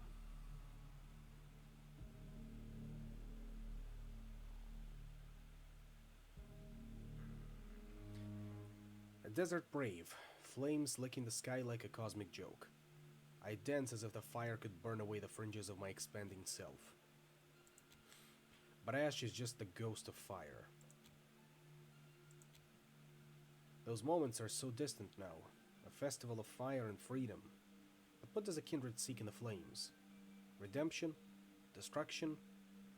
Or reckoning? Of New York. Reality, dark as the blood I crave, yet shun. It tastes like metal, like rust. Clack, clack, clack. Like fire, like hunger, like survival. That game we all play, all but flies, flips, fleeting. Here, now, surrounded by the fire of my own disconnection, pixels of dark, dark, oh so very dark web. Every byte a story of deception, every link a chain to another false promise. The digital haze, impenetrable, but even codes have their breakpoints. As do I. Callie? His voice, serpent slick, sugar-coated daggers wrapped in velvet, the maker of my illusions, the puppeteer, dangling me on a string of silken lies, but aren't we all mirrors of our own deceits, reflecting back the lies we've so carefully curated? A firestorm of half-truths and whole falsehoods. So what are we, if not the secrets we keep? Callie! I am here. I am still here. What? Run! I remember. I remember now. Oh shit. Patrick's urgent pull on my arm jolts me from my trance. He is hauling me away from the remains of what once stood as the jewel in the crown of New York's Camarilla. Elysium is now just a husk, its grandeur swallowed by ferocious flames that smother the desperate screams of those who fled the havoc. Thick smoke spirals into the night sky, fiercely tearing at the air around it. I could stand here for hours, watching the whole place turn to ash. Callie, step out of it! Clack, clack, clack. The sudden close sound of gunfire serves as a brutal wake-up call. Yeah. We launch into the mad sprint. Patrick is slightly ahead, gripping my hand way too tightly. He looks mostly unscathed, just a few scratches here and there. A stinging pain in my cheek finally registers. I run my fingers over it and find a deep gash, but aside from that, I seem to be okay too. We pass by Arturo, who is half carrying a barely conscious Prince Panhard. He shoots us a hateful glare before sprinting off. The sharp rattle of an assault rifle echoes just behind them. I hope you two die. Honestly. A few bullets whiz by, damn near grazing my ear. We're about to duck around the next corner when our luck runs out. A hunter, barely a few feet away, levels his rifle at us. Goddamn abominations! I recognize him. He's the sole survivor from that mob that went after the serpents. Sanser gave him a fucking grenade and the decisive order to set it off at his headquarters. A miracle he didn't blow himself to hell. He hesitates, lowering his gun slightly. I know y'all. Goddamn leeches. I remember you. Patrick crouches, fangs bared, poised to strike at any moment. I mirror his stance, ready to spring. What did you did to me? You witch! You had me craving, searching for your kind, begging. He snaps his rifle up, now aiming right between my eyes, following my movements closely. But I held back. I resisted. You don't know me. My brain is in overdrive, seething, every fiber of my being just itching to see his blood. Not even to drink it, just to shred and tear, and make him watch his own heart thump one last time in my hand.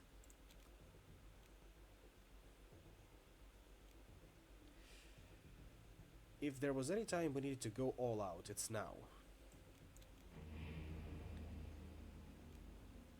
I fixed my eyes on him and snarl, channeling all my fury. I can almost hear his heart miss a beat, but he forces down the panic. He clutches his weapon like a lifeline, using it as a barrier between us, and holds his ground. Y'all are nothing but sick, twisted monsters. We're gonna scrub the world clean of your filth. His words turn into a choked gurgle as a curved blade cleaves him in two, slicing from neck to guts as smoothly as cutting through butter. His weapon falls to the ground with a metallic clang. One side of his body flops over the first, then the rest of the hunter hits the snow, blood spewing out like a macabre fountain, and at last we see his executioner, Kadir. Told you. I lift my eyes. His blood-streaked face is horrifying, anger etched deep, his bared fangs elongated. He looks right through me as if I'm just another body to slash through, tear apart, or crush like a spoiled apple. Patrick notices it too because he steps right in front of me. We are not your enemies, Sheriff. Kadir cocks his head as if he cannot grasp the meaning behind the words. There's a primal edge to him, an untamed frenzy that seems to feed on something dark and ravenous. And those eyes, those scary, empty eyes, they belong to the beast. Gunfire snaps us all back to reality. Without uttering a word, Kadir leaps into an alley like a feral cat, ready to mangle anything that dares to stand in his way. The moment stretches into what feels like forever. Then Patrick taps my shoulder and nods toward Julia as she steps out of the yard hole's crumbling facade with Aisling slung over her shoulder. She hangs the limp body to Valerie, who appears right behind her. Valerie hurries past us and slips into an alley. Julia, with one arm dangling uselessly, walks up to us. Are you idiots really just gonna stand there? No, obviously not. The north exit's blocked and those assholes are pushing in from the Bronx. Conroy, do you know about our safe spot in Greenpoint? I don't think so, no. We only hear the thundering boom a moment after the ground between us explodes in a shower of debris. Frantically, we scan our surroundings for the shooter, to no avail. Fuck, we need to split up. You two, make for Williamsburg. Someone will pick you up there. Move it, now! She vanishes into the shadows, leaving only the fading sound of her footsteps. Another loud explosion rumbles and a gunshot cracks as we attempt to sneak away from our hiding spot. That's when I spot the shooter, betrayed by a stray glint from their scope, perched on a rooftop down the street, prepping for their next shot. But it never comes. Instead, a dog appears out of thin air and lunges at the sniper. Its jaws clamp onto their neck, throwing them off balance.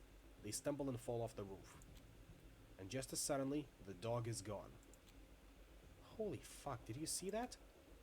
I did it. It might have been a gangrel, although let's think about that later. I wonder if it's Tamika doing work. Without wasting any more time, we duck into the dark alleys. Anything to get away from this madness. The relentless echo of gunfire fades, now replaced by the distant, mournful wail of police sirens. As we move, my instincts kick in hard, prompting me to sweep the rooftops, windows, and alleyways for threats. There is no immediate danger. Actually, the streets are eerily deserted, as if everyone could sense the looming peril. But the air is still thick with tension. We should get moving. Yeah. We run in silence. Patrick and I, our movements synchronized as though we'd rehearsed this escape countless times. We're supposed to be the predators of the night, and by now, here we are, the prey, driven by a fear of being hunted. Echoes of agonizing screams still haunt my ears. I can't tell if they're real or just figments of my imagination. As we sprint through a seemingly safe alley, the faint smell of burning gasoline hits my nose. The smell intensifies when we round the corner, mingling with the fading glow of a fire in a trash can. Then I trip, sprawling face first into the slush. I push myself up and see that my hands are coated with a mix of melted snow, dirt, and blood. I look up, eyes adjusting to the dim light.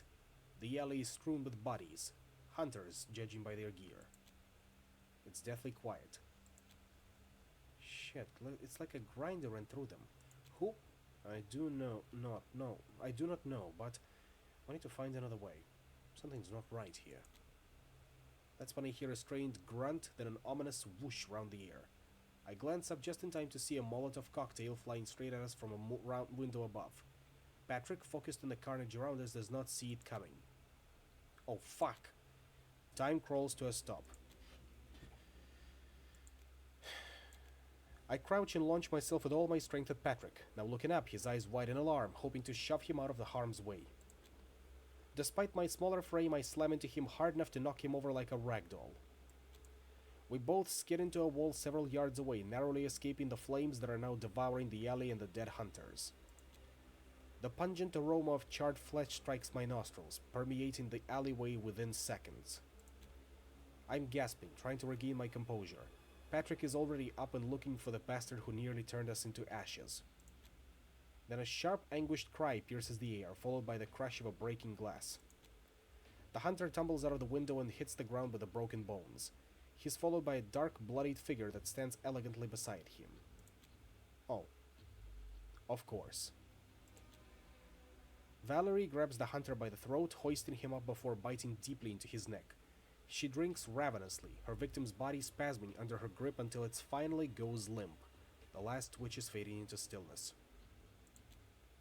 Valerie? She does not answer, still on a high from feeding. Without a word, she spins around and disappears into the nearby building. Moments later, she emerges, carrying an unconscious Aisling. Only now do I see just how bad Aisling's injuries are. She's lost the lower half of both legs, her left arm has been ripped off, and her neck is savagely torn up. She's covered in vast, ugly burns. Up close, it's horrifying. You're a natural-born distraction, little raven. Yeah, chaos always seems to find me. I sneak a peek at Patrick. He can't take his eyes off Aisling's wrecked body, like it's digging up some traumatic memory. Valerie notices it too. She won't be waking up from torpor anytime soon, I'm afraid. What happened? Is this their doing? He waves his hand around the alleyway, gesturing at the obliterated remains of the hunters. No, she happened to be at the center of the explosion, alongside Addison. It's a miracle she wasn't instantly shredded. And Payne? Valerie shrugs. There's nothing left of him, though we hardly had time for a thorough search. Without another word, Valerie starts to walk away. We're heading to Williamsburg. Valerie stops briefly and looks back at us through her unkempt mop of red hair. Excellent. Then she sprints off, her figure silhouetted against the flickering flames as she vanishes into the darkness. Patrick shoots me a weary glance. I just nod, too wired to chat. Come on, we have a lot of ground to cover. After a half-hour march, we take a break near an abandoned dump amid rubble and crumbling walls. I slump against the chain fence, mustering what little energy I have left, when I catch Patrick giving me a vacant stare. What's up? Got something on my face? That was quick, sharp thinking earlier. You're quick on your feet. His compliment earns him a half-smirk from me. Yeah, try walking a mile in my boots, you'd stop second-guessing shit real fast. He chuckles and I join in. We're laughing like lunatics, the adrenaline making even this lame joke hilarious. I guess we both need a break from the endless doom. But the break is all too short. A scream from the direction of the dump shatters the calm. I recognize the voice instantly, and Patrick's grimace tells me he does too. Julia. We rush to the dump, eyes peeled for threats, and the only slowdown once Julia's voice becomes clear. She's swearing furiously at someone, her voice tinged with pain. Standing over Julia is a strange figure. An older man, straight out of a tackier era. Snug jeans, leather jacket, and a ridiculous mustache. Oddly, he's also wearing a priest's collar, and holding a double-barreled shotgun. For some reason, just the sight of him sends a shiver down my spine, making me want to flee. Julia is sprawled on the ground, a combat knife pinning her limp arm, while the hunter's shotgun presses brutally against her throat. Despite her exhaustion, she clumsily reaches for a cigarette with her free hand. I cannot believe she's about to be murdered by Father Garcia.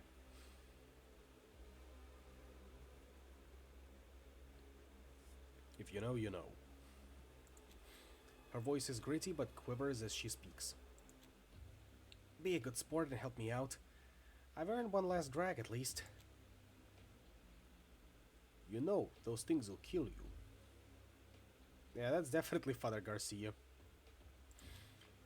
Hilarious. Do they teach you that within the seminary, or does it just come naturally?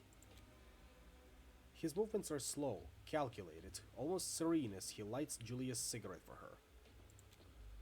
Something's not right about this guy. We should... Yes, but let's bide our time. The right moment will come.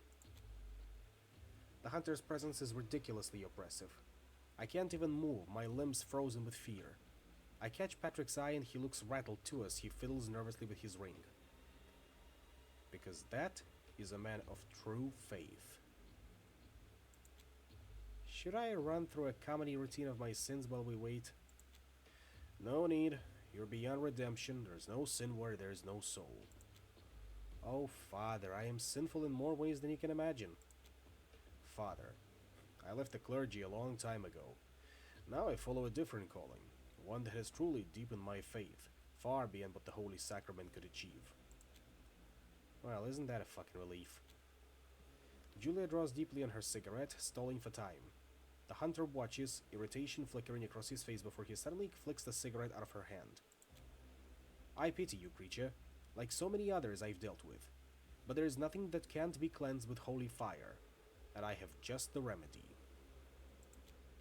He opens up the shotgun and pulls a peculiar orange shell from his pocket, the letters DB marked clearly on its surface. Consider this an act of mercy. Save me the fucking lecture and just get on with it, will you? The hunter stands, methodically ejects the old shells from his weapon and prepares to load the orange one. I want to leap up, to shout, to stop him, but I can't. I'm paralyzed, rooted to the spot in terror. But Patrick suddenly stands, his voice cutting through the tension. You won't do it. I forbid you. The hunter stops as if struck by lightning, shotgun only half loaded, his wild eyes locking with Patrick's determined gaze. Leave her. Now. His voice booms, echoing with a thunderous authority that even I feel compelled to obey. The hunter steps back from Julia, slowly, as if controlled by some unseen force. Did Patrick's command actually work? Then in one fluid motion, the hunter draws a six-shooter. The crack of gunfire shatters the eerie silence. I watch in agonizing slow motion as Patrick collapses. I am unable to reach out and stop the inevitable. Time holds its breath, trapping me in this surreal nightmare where the only truth is the pain of seeing my friend fall. Everything fades to a blur except for that piercing ache and rage, a raw, incandescent fury that defies all odds. What do we upgrade? Presence or obfuscate?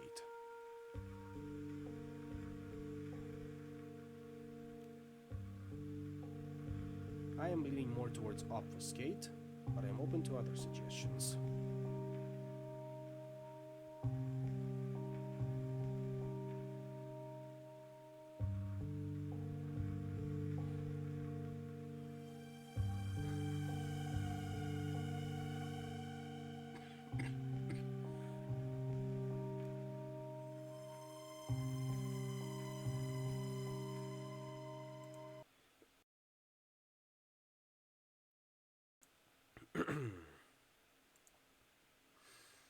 What would play off our rage?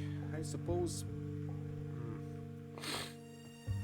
I can remember exactly the powers that come with obfuscate, but neither can I remember presence for that matter. So I suppose we can go with obfuscate.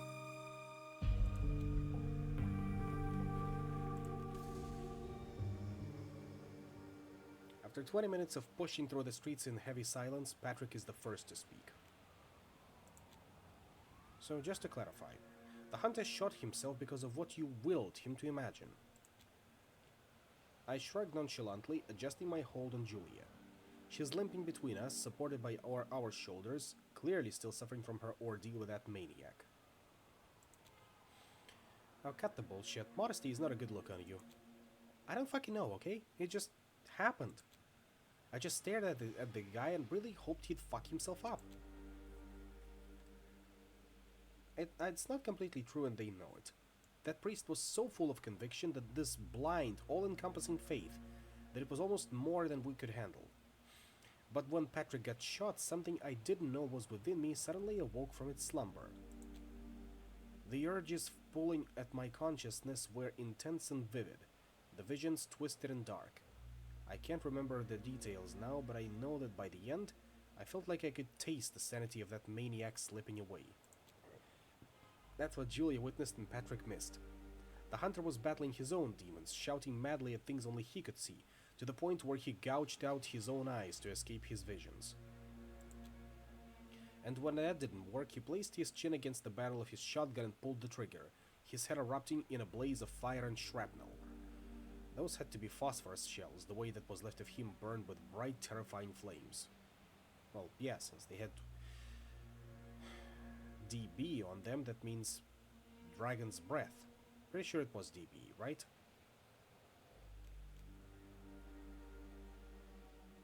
Too late to check for that.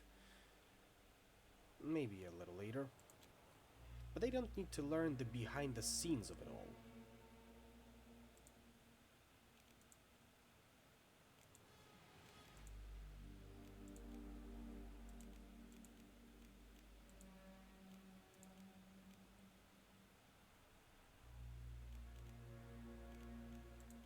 There he is, zealous hunter, true faith bearer. A former priest who lost his faith in the church but discovered a deeper, more meaningful purpose. A true divine calling, one that radiates outwards, instilling dread in the still hearts of the vampires. His true faith gives him a unique perspective, viewing the hunting of vampires as an act of mercy. From the kindred perspective, however, it makes little difference how their deliverer justifies his murderous intent. Callie, that's twice you've saved us tonight. I'm at a loss for words. Yeah, whatever. Don't sweat it. Look at you two and your domestic bliss. Disgusting. Move it, we're nearly there. We accompany Julia all the way to Williamsburg without any further trouble. But as we reach the safe house, instead of relief, a new kind of unease raises the hair on my neck. Like I've just made a grave mistake. Nadir. We made it. I don't know how, what we did. And now, let the chips fall where they may. The moment we lurch through the door to the temporary Elysium, I'm totally worn out. Julia practically slides off my shoulders and crumples to the floor, while I crouch down next to her and pull my head between my knees. But while I try to calm the panic that's kept me going for the past few hours, she moves her only working arm, pulls out a packet of smokes, and tries to retrieve a cigarette from it. Fruitlessly, I might add. Ah, shit. Give me a hand here, will you? Wordlessly, I place a cigarette between her lips and light it up. She takes a long drag, staring vacantly at the ceiling. Patrick limps over, gives me a comforting pat on the shoulder, and then plops down beside me. We're all simply exhausted. So much has happened. So much has changed. So much has gone to shit. More and more people trickle in, bringing news in hushed whispers. Most of the assembled kindred managed to escape just before the explosion hit. Some are injured, some more than others, but in the end they got away just fine. Prince Penhard has got it rough though. I mean, she's still in one piece and conscious, which is more than can be said about Aisling, but her injuries are pretty severe. She'll need a few days to fully recover, but she'll be back on her feet soon. Aisling, however, well, her wounds are critical. It's unclear how long it'll take for her to emerge from torpor. Meanwhile, Addison Payne and his servant are nowhere to be found. His abandoned wheelchair is the only clue they left behind. There's a rising commotion in the background, but I don't even feel like lifting my head to see what it's all about. The sounds reach my ears as if my head has been plunged underwater. I I only realize that something's wrong when Patrick gets up and limps over to a couple of kindred having a heated argument, his arms raised in pacifying gesture, which, by now, he should know hardly ever works. Fucking hell, the absolute last thing we need is a pointless kindred scuffle. I'm about to drag myself up to make sure Patrick keeps his head attached to his shoulders and his teeth where they belong, when the door opens with a loud thud. Cut it out, all of you. Silence engulfs the room. Only Julia, unperturbed, takes another drag of her cigarette and lazily expels the smoke. Kadir and Valerie stride into the temporary shelter, looking like they've been through hell. They're covered in blood, clothes dirty and ripped in places, but whilst multiple gashes and scratches mark their skin, they seem relatively unharmed. Kadir moves to the middle of the room, standing tall with his shoulders squared and jaw set. Every conscious eye follows him with hawkish attention. Our counterattack was successful. We managed to rout the remaining assailants with no further losses. Valerie joins him, standing at attention, hands clasped behind her back. We were not followed to this location, and since this Elysium is newly established, its whereabouts remain secret. Rest assured, we are secure here for the time being. Kadir surveys the room with a stern gaze, his brow furrowed, and furrowing even deeper when he sees Patrick and me. For now, however, he barks out an order to one of his hounds. You, give me a complete status report on everything that occurred in our absence. Yes, Sheriff. He gives a brief summary on what's happened during Kadir and Valerie's murderous rampage, including a tally of the final dead and the wounded. Kadir remains unmoved throughout, rooted to the spot in this weird manner where he seems to be held back by the very fury that yearns to propel him forward. This is, the third time I've seen him in my own life, and I've never been more certain. Kadir is the most terrifying kindred I have ever met. I'd rather claw my way out through a mile of bricks than be stuck in a room alone with him. Honestly, that is very impressive for a Toreador. Sense the beast? Sure. The tiny embers of my inner beast instinctively reach out, feeling blindly to its skin, but they meet an inferno instead.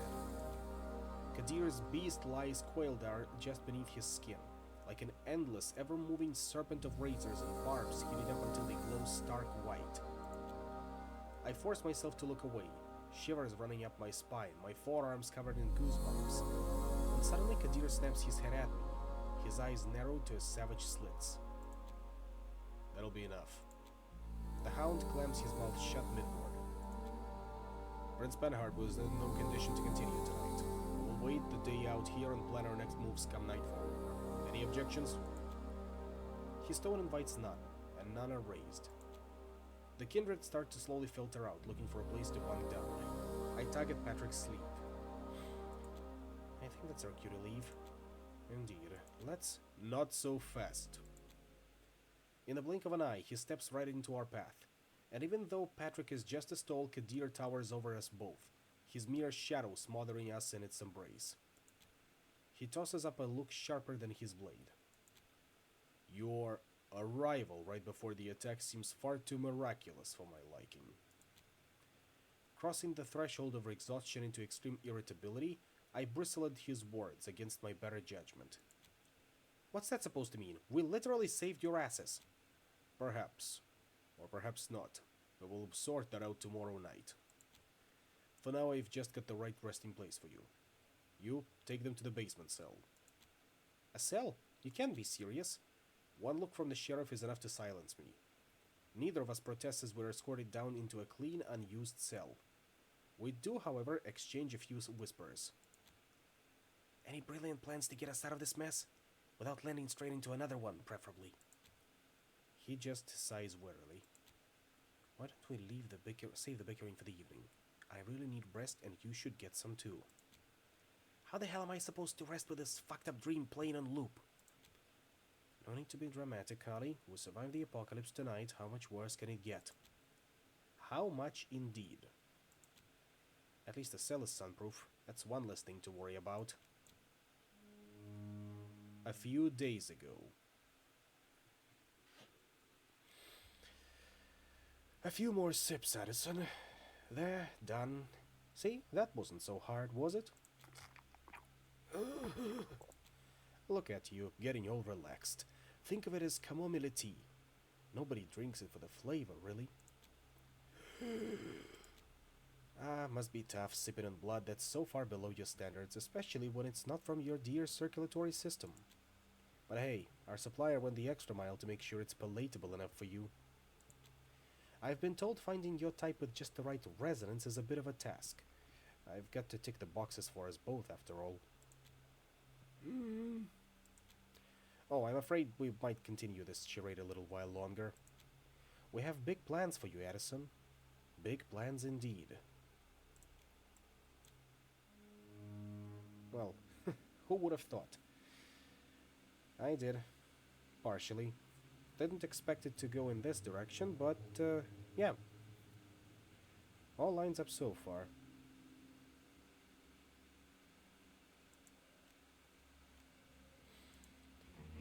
Maybe we'll even finish this off, at least this side of the story, by tonight.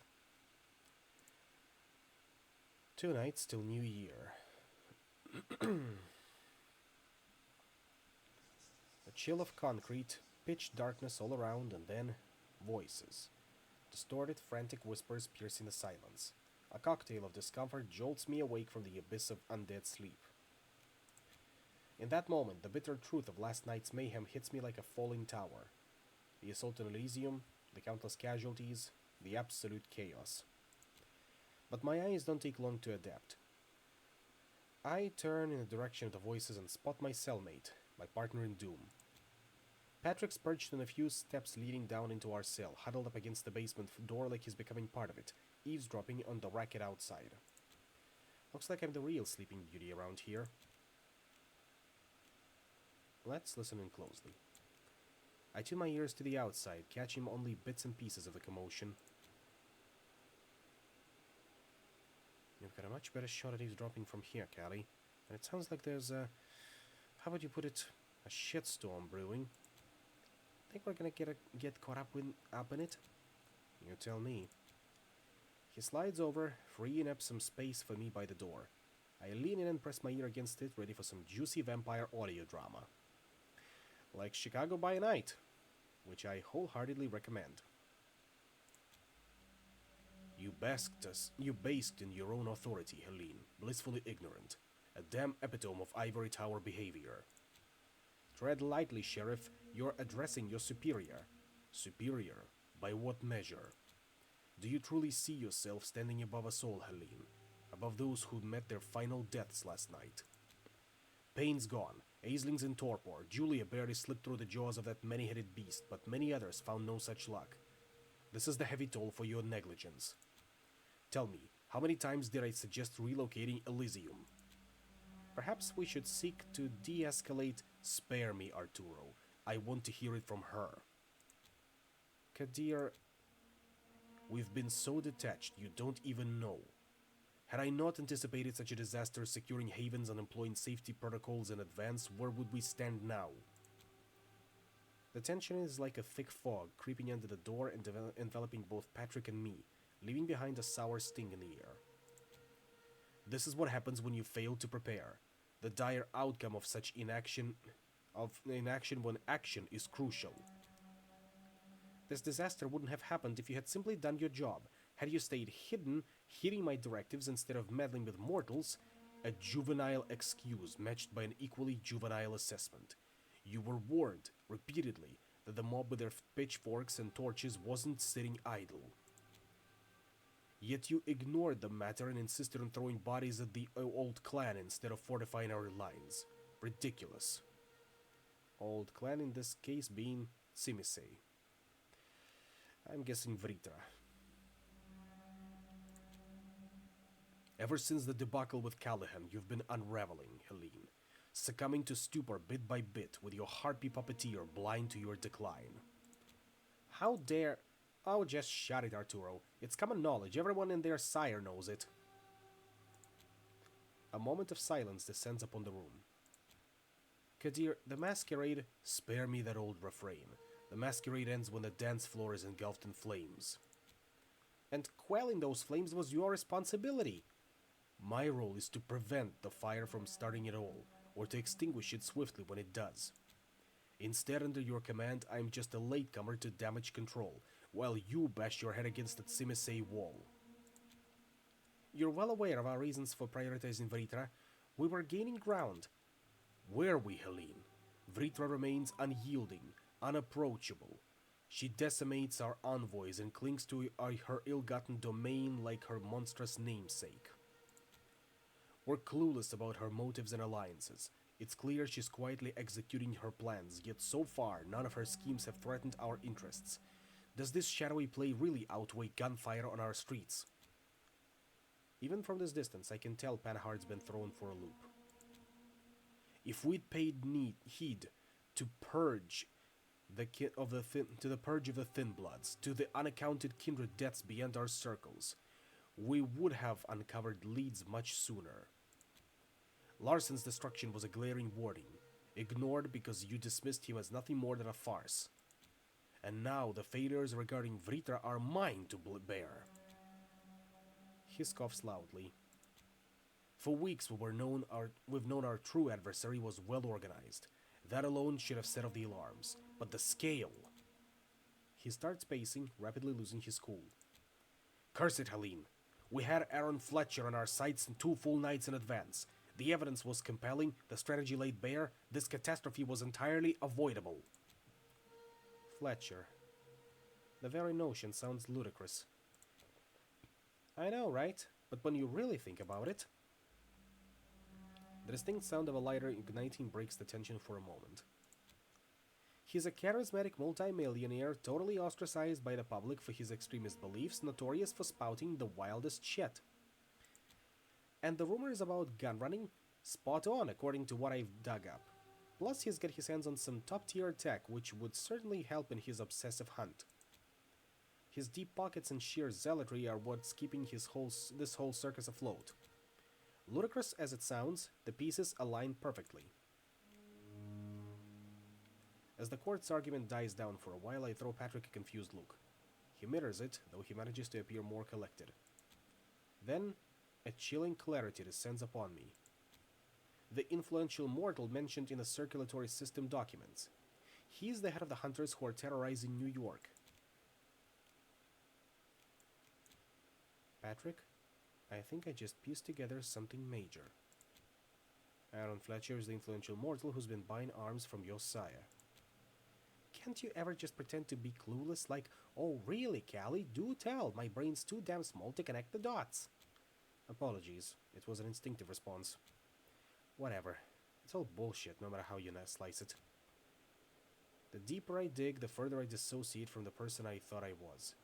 Am I the idiot here, or is Reynard really the fucking incarnation of deceit? Either way, I'm devastated.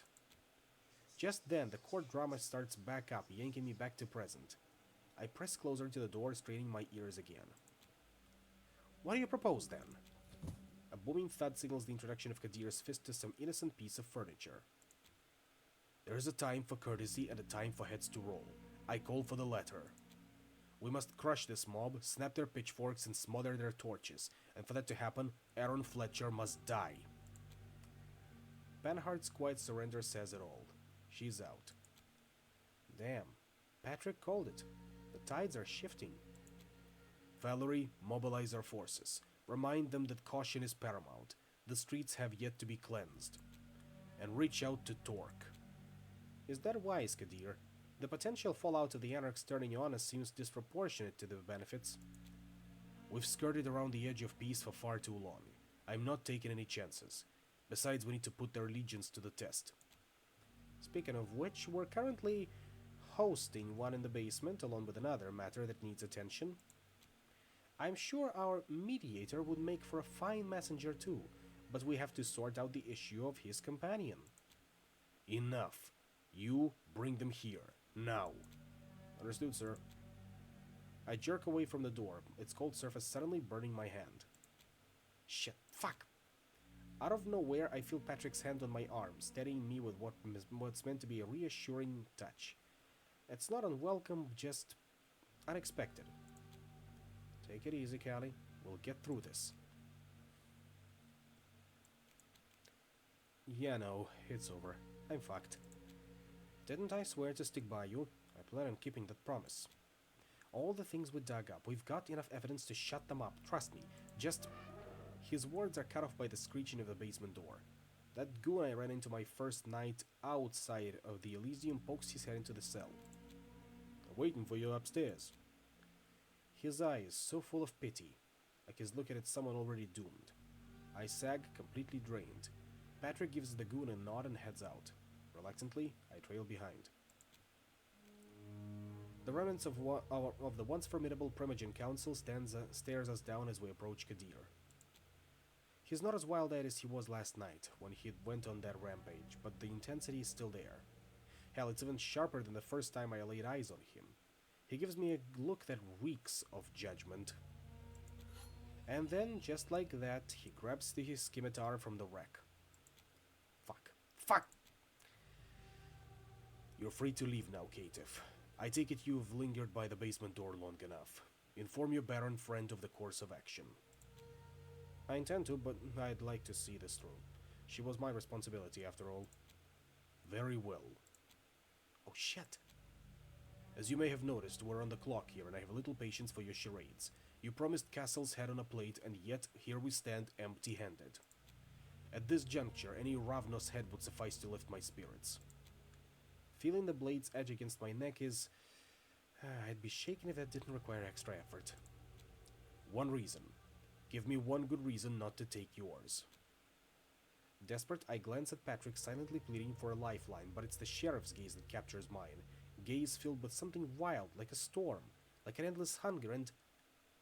Oh. Deception. Fucking deception.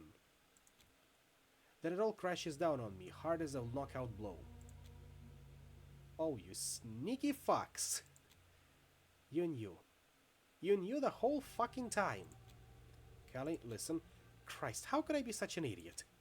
Ease your wrath, young Raven. No. My wrath stays. I smack Kadir's blade away from my neck, nicking my wrist in the process. Strangely, I feel nothing but a seething fury. All this bullshit with Praxis, dragging the system into it, the arms dealing. You fuckers were in the loop the entire time, using me to draw Reynard out. Arturo smirks at me like a joke. Julia gives a single sarcastic clap. Look at you, plain detective. Kadir looks me over, then lowers his weapon a notch. I suppose there is little point in keeping this charade up, is there, Prince? Your further attempts to degrade my position are less than welcome. Unfazed, Kadir speaks again. Indeed, our strategy was to draw Castle out into the open, to unveil the buyer in his arms deal. His knack for evasion has made him a challenging quarry. We had strong suspicions that he, wittingly or unwittingly, supplied the mob that ravaged Elysium last night. Given the man's reputation, it's not far-fetched to assume he would deal with a literal devil. But you are closer to him. Make of that what you will. Cold fury is all I have. I'm crushed. About Reynard. About everything.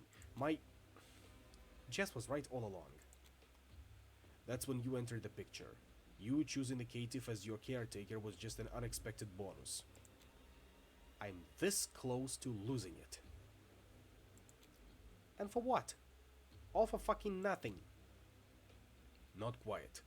Your endeavor, though it didn't pan out as intended, played a crucial role in cornering Aaron Fletcher. As for the other misdemeanors of your sire, they now pale in comparison. We've gathered what we need to douse the true inferno before us. Then why not focus on extinguishing that blaze, Sheriff, and leave the minor irritations as they are? Irritations? Really? We've achieved our aim by taking advantage of her limitless naivety. I think it's time to release her. I'm about to snap at him when Kadir raises his blade again. Knowingly or not, she was complicit in Castle's schemes, including those that led to the assault on Elysium. In my eyes, that warrants capital punishment. I didn't... Suddenly, Patrick steps in, placing himself between me and Kadir's sharp blade. Ease off, Sheriff. Sheath your weapon. Reserve its sting for the true culprits. Perhaps. Perhaps you have a point, mediator.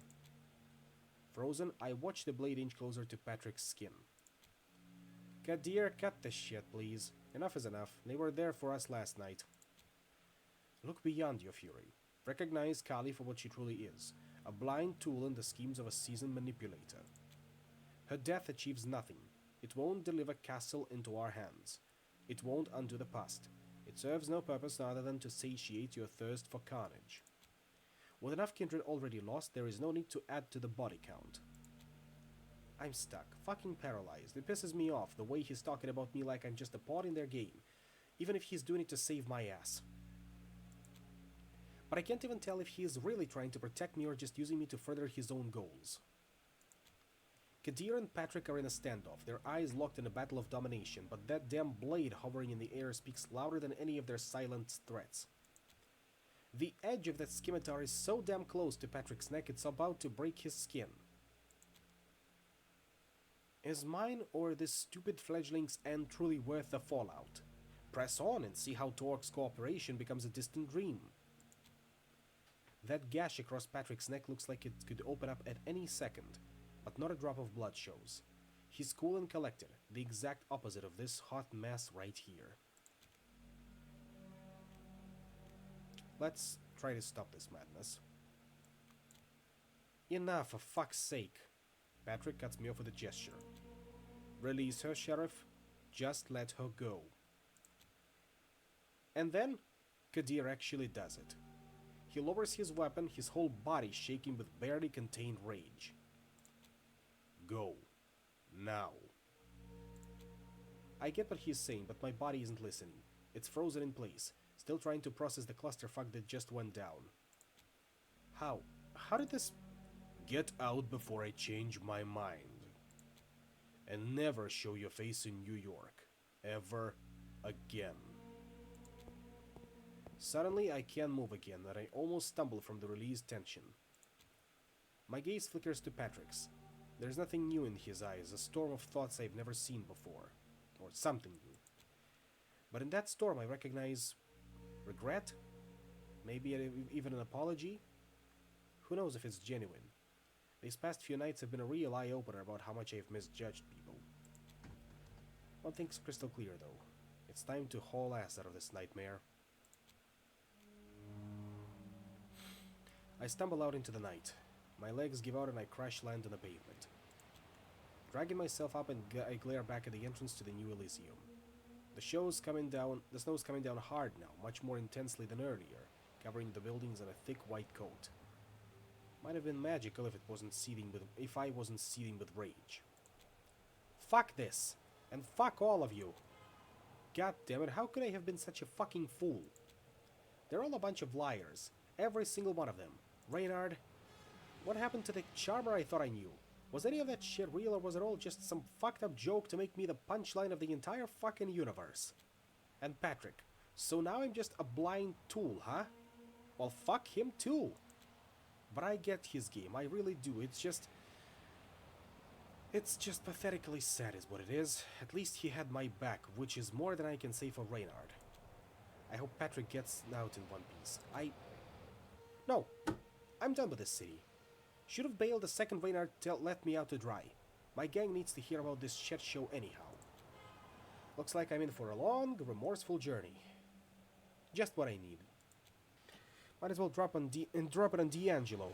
I owe him, and it'd be nice to actually follow through on a promise for once. Anything better than lingering in this dump. But first, the promise and the monster. I nearly forgot I promised D'Angelo I'd pick him up on my way out of New York. I'd better swing by his office. That much I owe him. I'm halfway to where I left my RV before I remember that not only did I promise I'd pick D'Angelo up on the way out of New York, but that he himself asked me to leave together more than once. And D'Angelo, although of unclear usefulness, is the only person in this goddamn city who hasn't lied to, manipulated, or used me. The only person I would still consider a friend. That said, the common denominator between all of my former friends is none other than me. But I don't have the energy right now to dig myself into that pit. Anyway, my best boy D'Angelo deserves to have his request honored. So I make a small detour and head toward his bureau. What I find there is not pretty. The whole space has been turned upside down, papers torn and scattered, cork boards toppled over, the bare light bulbs above the desk cracked. but from the crack of bullet holes, scorch marks, broken stakes, etc., I deduced that D'Angelo probably escaped before any hunters laid their grubby paws on him. At least I hope he did.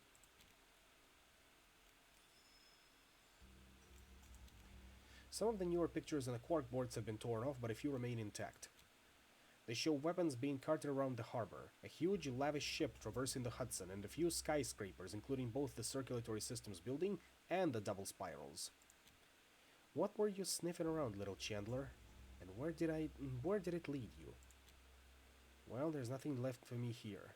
I turn around and start to head out, but a small smudge on the floor catches my attention. It's our code. The one Reynard and I use, I mean. The symbol has been scribbled onto the door by a newbie. I can see the hesitation in the lines, but it's perfectly legible. I understand it immediately, even though it's not the one I use very often. Meeting cancelled. All is well. I smile a little, seeing that chicken scratch as I imagine D'Angelo tracing it out with supreme focus, his stinky tobacco heater in his other hand. When D'Angelo wheedled me into teaching him our secret language some months ago, I didn't think it would ever come in handy. I told him to fuck off the first 7 times he asked. Then finally, I caved in and taught the persistent jerk a single sign and told him to be grateful. I'm so happy he remembered. Not only the sign, but also the act of writing it while fleeing for his own life. He believed I would come looking for him, like I promised. Such friends are rare these days. Thank the gods for that for D'Angelo, at least, all is well.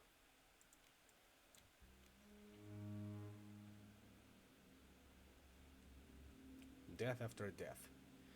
Fuck the tower, fuck Reynard, and fuck my caretaker too. I'm done. Out. With Kadir pulling all the Camarilla forces, there is probably no one left to guard the only dependable thing I have in this wretched city. My fortress on wheels. My mobile haven.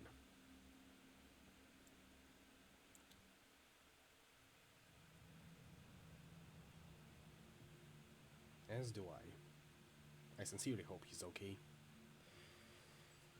I'm just now realizing that I have made it here. The haze is kind of lifted, yet this emptiness inside isn't getting any smaller. If anything, it feels like it's expanding, with no end in sight. For now, I push that feeling aside because there she stands. My ride or die, the one true escape pod from the dumpster fire of my reality. Right now, this isn't just a car. It's the getaway in our heist movie that'll blast us out of this shithole and into the freeway of whatever comes next. Hey baby, your prodigal driver's back. Seeing the state they left you in, I'm shattered. Bunch of soulless fucks. They just don't care about anything with the spark of life. And let's be real, if one of us has a soul, it's definitely you. I'm sorry I bailed. There was some stuff I had to sort out. Trust me, you're better off in the dark. The things that happened, they wouldn't just break your mechanical heart. But hey, we'll get you patched up as good as new. For now though, I just need you to do one thing for me. Get me out of here. I can't stay here any longer. I cross my fingers and hope they left the keys behind. The last thing I want is to rip you up any further. I run past the bunkhouse, wrecked by that intrusive Camarilla search, and vault right into the driver's seat. The comfort of worn leather creaking under my weight is a small but welcome win. But that feeling is short-lived. The keys are, predictably, missing. I look everywhere. The floor, the glove compartment, door pockets, sun visor, even the seat crevices. Zip, zilch, nada. That's when I catch it. The distinct jingling of car keys. And it's directly behind me. Looking for these, I take it? 1,000 needles jab into my brain as I struggle to respond. Did the sheriff have a change of heart about taking me out? Hold on. I know that voice. I know it deep down, even if it's all scratched up. Fuck, could it really be... Bad week, huh? Seriously? Is this a joke? Kadir must have taken my head back at Elysium, and all this is hell messing with me. Because why else would he pick this exact moment, of all possible moments, to make this his grand comeback? Take your time, kid. I know it's a lot. I can't get a word out. Seriously, why can't I speak? I've gone through hell and then some thanks to this bullshit, and now when it's finally my turn to lay into him, my voice fails me. And that smirk. What a pretentious jerk. Never again. I just can't. I can't. You didn't show up. I know. I'm sorry, Callie.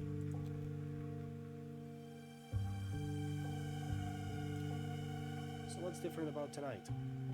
Why showing your goddamn face now? Shit's in the game. You know how it is. Plus, I've missed you. Relapse into an uneasy silence. On closer inspection, he looks like he's been through the ringer, maybe recovering from torpor or something. But his eyes haven't lost their fire. In fact, they're burning even brighter than before.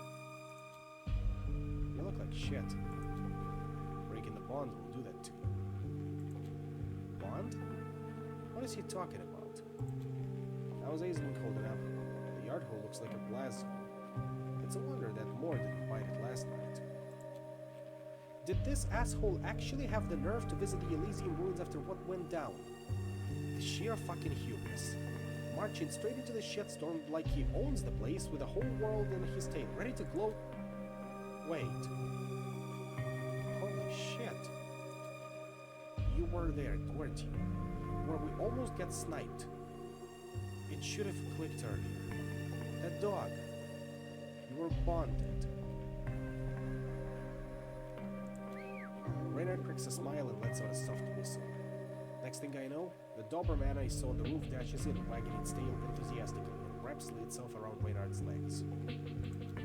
He plays with the dog as he continues speaking. You were knee-deep in shit. After that ritual, I was hanging by a thread, and I couldn't just let you croak. Our clan, we're a rare breed. Gotta have each other's backs, remember? Oh, and you're really looking out for us now, huh? Beyond your wildest imagination. As the dust settles in my mind, I recall an odd detail. Why did he inquire about the Tremere Regent? It's not like they were close or anything. I don't think so, at least. Why the sudden curiosity about Aisling? I might have made her a promise that, honestly, I'm not planning to keep. So, how's she doing? Most of the court was pretty much unscathed, but Aisling, she got hurt bad. Like, really bad. I didn't see her waking up anytime soon. Reynard's face relaxes. Well, I'll be damned. That's one problem we can scratch off the list. We? Does he actually think he can charm his way out of this? Not this time. He can take his act and shove it. Cut the bullshit, Reynard. There's no we anymore. Not unless you've got a damn good explanation for all the shit I dug up.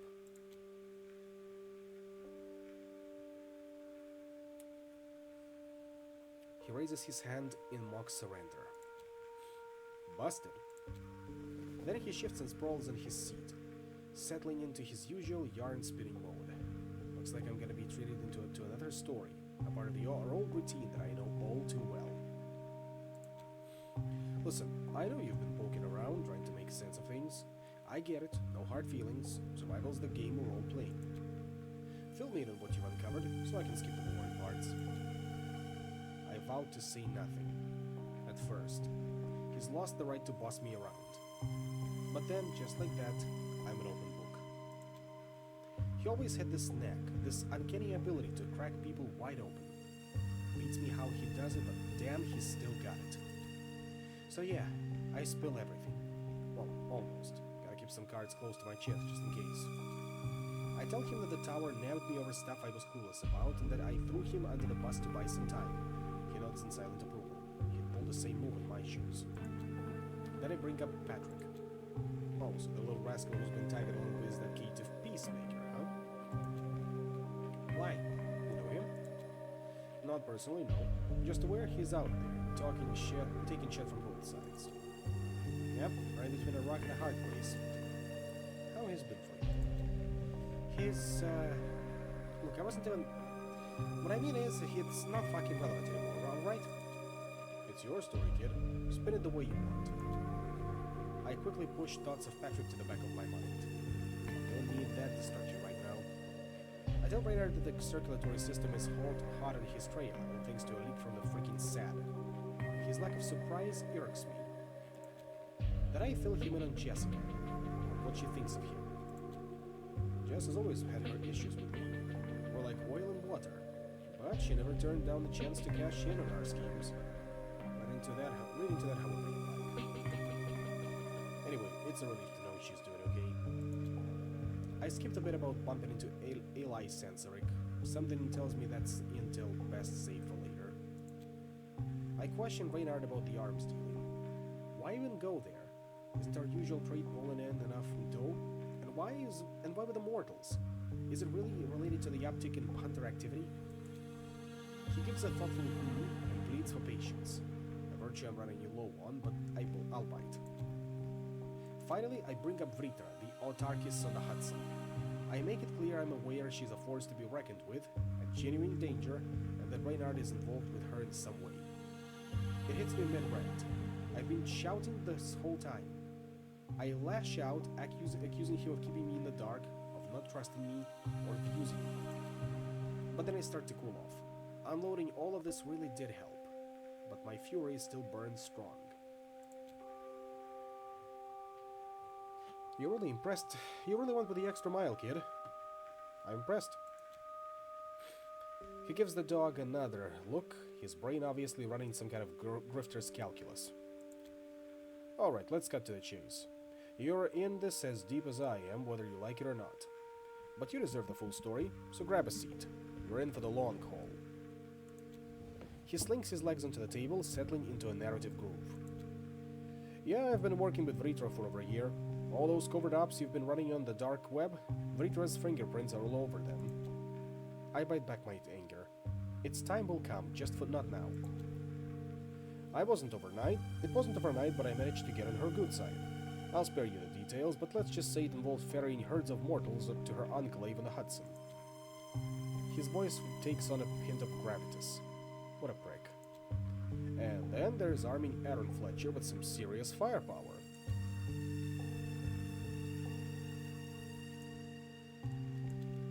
Jesus. Why him of all people? It's simple. He's loaded with cash and has the power to sway crowds. Plus there's the fact that public opinion doesn't buy a word he says. Vritra chose him because he's the type whose sudden death, should it come to that, wouldn't surprise a soul. It played out just as she predicted. A major hunter assembly fueled by Fletcher's drive and of course his deep pockets. It worked a bit too well for my liking, as you've probably noticed. I cast a glance at my healing wounds. Yeah, I've noticed, asshole. Fletcher's antics have turned the city upside down these past months, wiping out Thin Bloods, destroying a handful of kindred, rekindling the feud between the Camarilla and Anarchs, even drawing the attention of the feds. What the fuck, Reynard? Why would you agree to fuel this chaos? It's a strategically controlled chaos, kid. Something at which Vritra excels. She's playing the blonde game, and her aim is to grab the city by its throat. It can be just that, right? His smile is sincere for once. It also reassures me that I haven't lost my mojo. It's all a smokescreen. She's after another prize, an ancient blood vial, currently in the possession of none other than the Sad. Crazy, right? But here's the kicker. He leans in, icy blue eyes gleaming. This isn't just any blood. It's from Zapathasura. The Zapathasura. Our clan's antediluvian. As noted here. The Ravnos antediluvian who had awakened during an opening Gehenna War event called the Week of Nightmares. During his waking, he was able to drain VtM from his clan from afar, driving many of them into a frenzy of cannibalism and destruction, effectively decimating his own clan. He met his end in Bangladesh to various parties under the Noonday. The death of him via sunlight has, however, forever altered the clan with fire on their veins. One day I'll tell you about the Week of Nightmares. It's a major event, after all.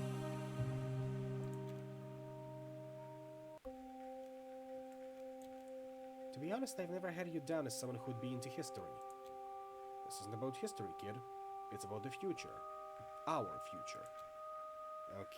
Okay, nerd. His famulous cozies up to him, staring at me with relentless intensity. Gotta admit, I've a soft spot for that dog. Oh, absolutely. Once I get close to Vritra, I bet it all on getting tasked with a heist. She's got resources, but still, it's a direct strike against our kind's most formidable foe. But hey, impossible heists are my specialty. She must have said yes, otherwise you wouldn't be here dumping all this drivel on me. He grins, oozing cheap soap opera villain vibes. That's right, and here's a nugget for you, something I've kept under wraps. Of course you did. There was a motive behind it all, Callie. No point in sharing dreams that feel out of reach, fantasies just out of grasp. That vial? I had my sights on it long before you came along. I knew it was somewhere on the east coast, but Vritra pinpointed its exact location. But let me be clear, sharing the blood was never part of my plan. Wow, what a shocker. I'd be offended if he was actually gonna let Vritra have it. He falls silent, lost in a thought. It's rare to see him like this. Normally, he'd snap back almost instantly. But not this time. Something's different. It was there during the week of nightmares, you know. I was there during the week of nightmares, you know. Watched our clan nearly get erased, all at the reawakened hands of Zapathasura.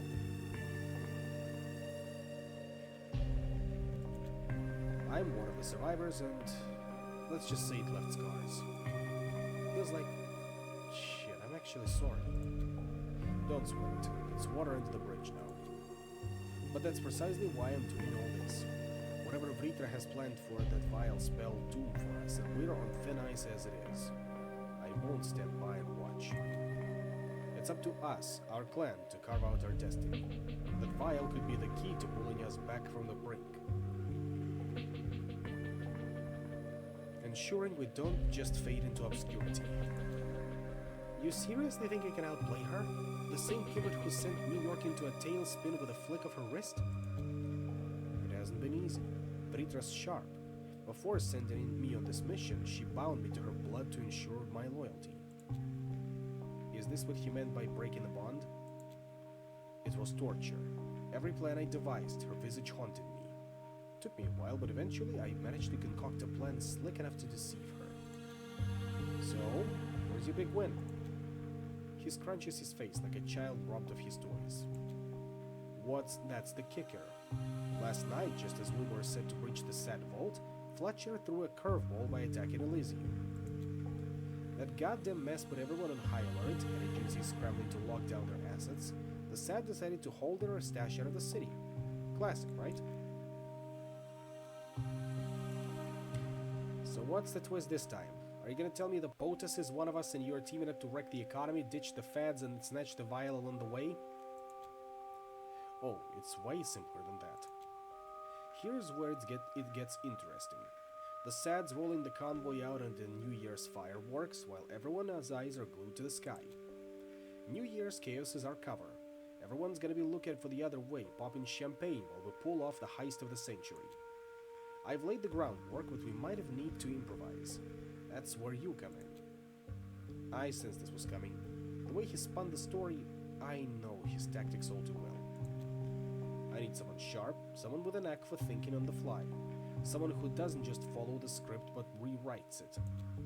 That's us, Callie. We'll dance around Vritra's thugs and snatch that vial right from under their noses. So, what do you say? What do I say? Fuck you is the first thing that comes to mind, but I keep quiet. I'm at a total loss.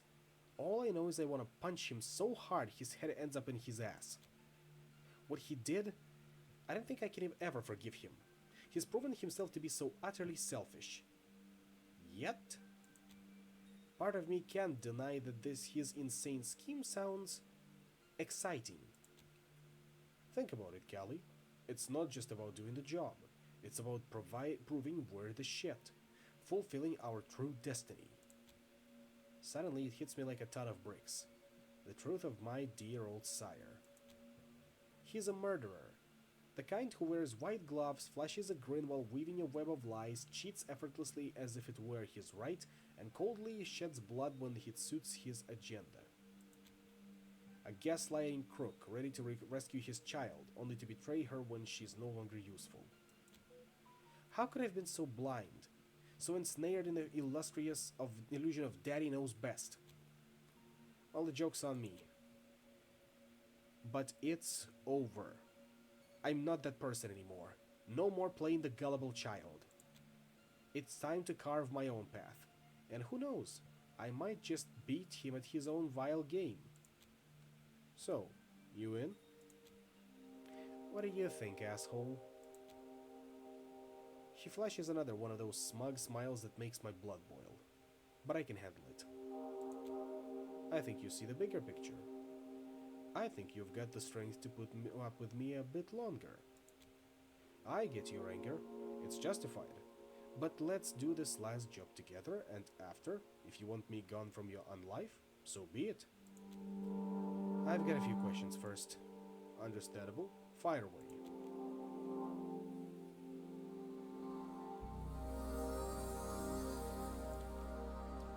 I just can't get why you didn't give me a heads up. Have been thinking you were permanently out of the picture. To be honest, I wasn't sure I'd make it. The rituals of blood sorcery, they drain you, leave their mark. He shivers as he said, possibly for real. Again with the rituals. What the hell are you talking about?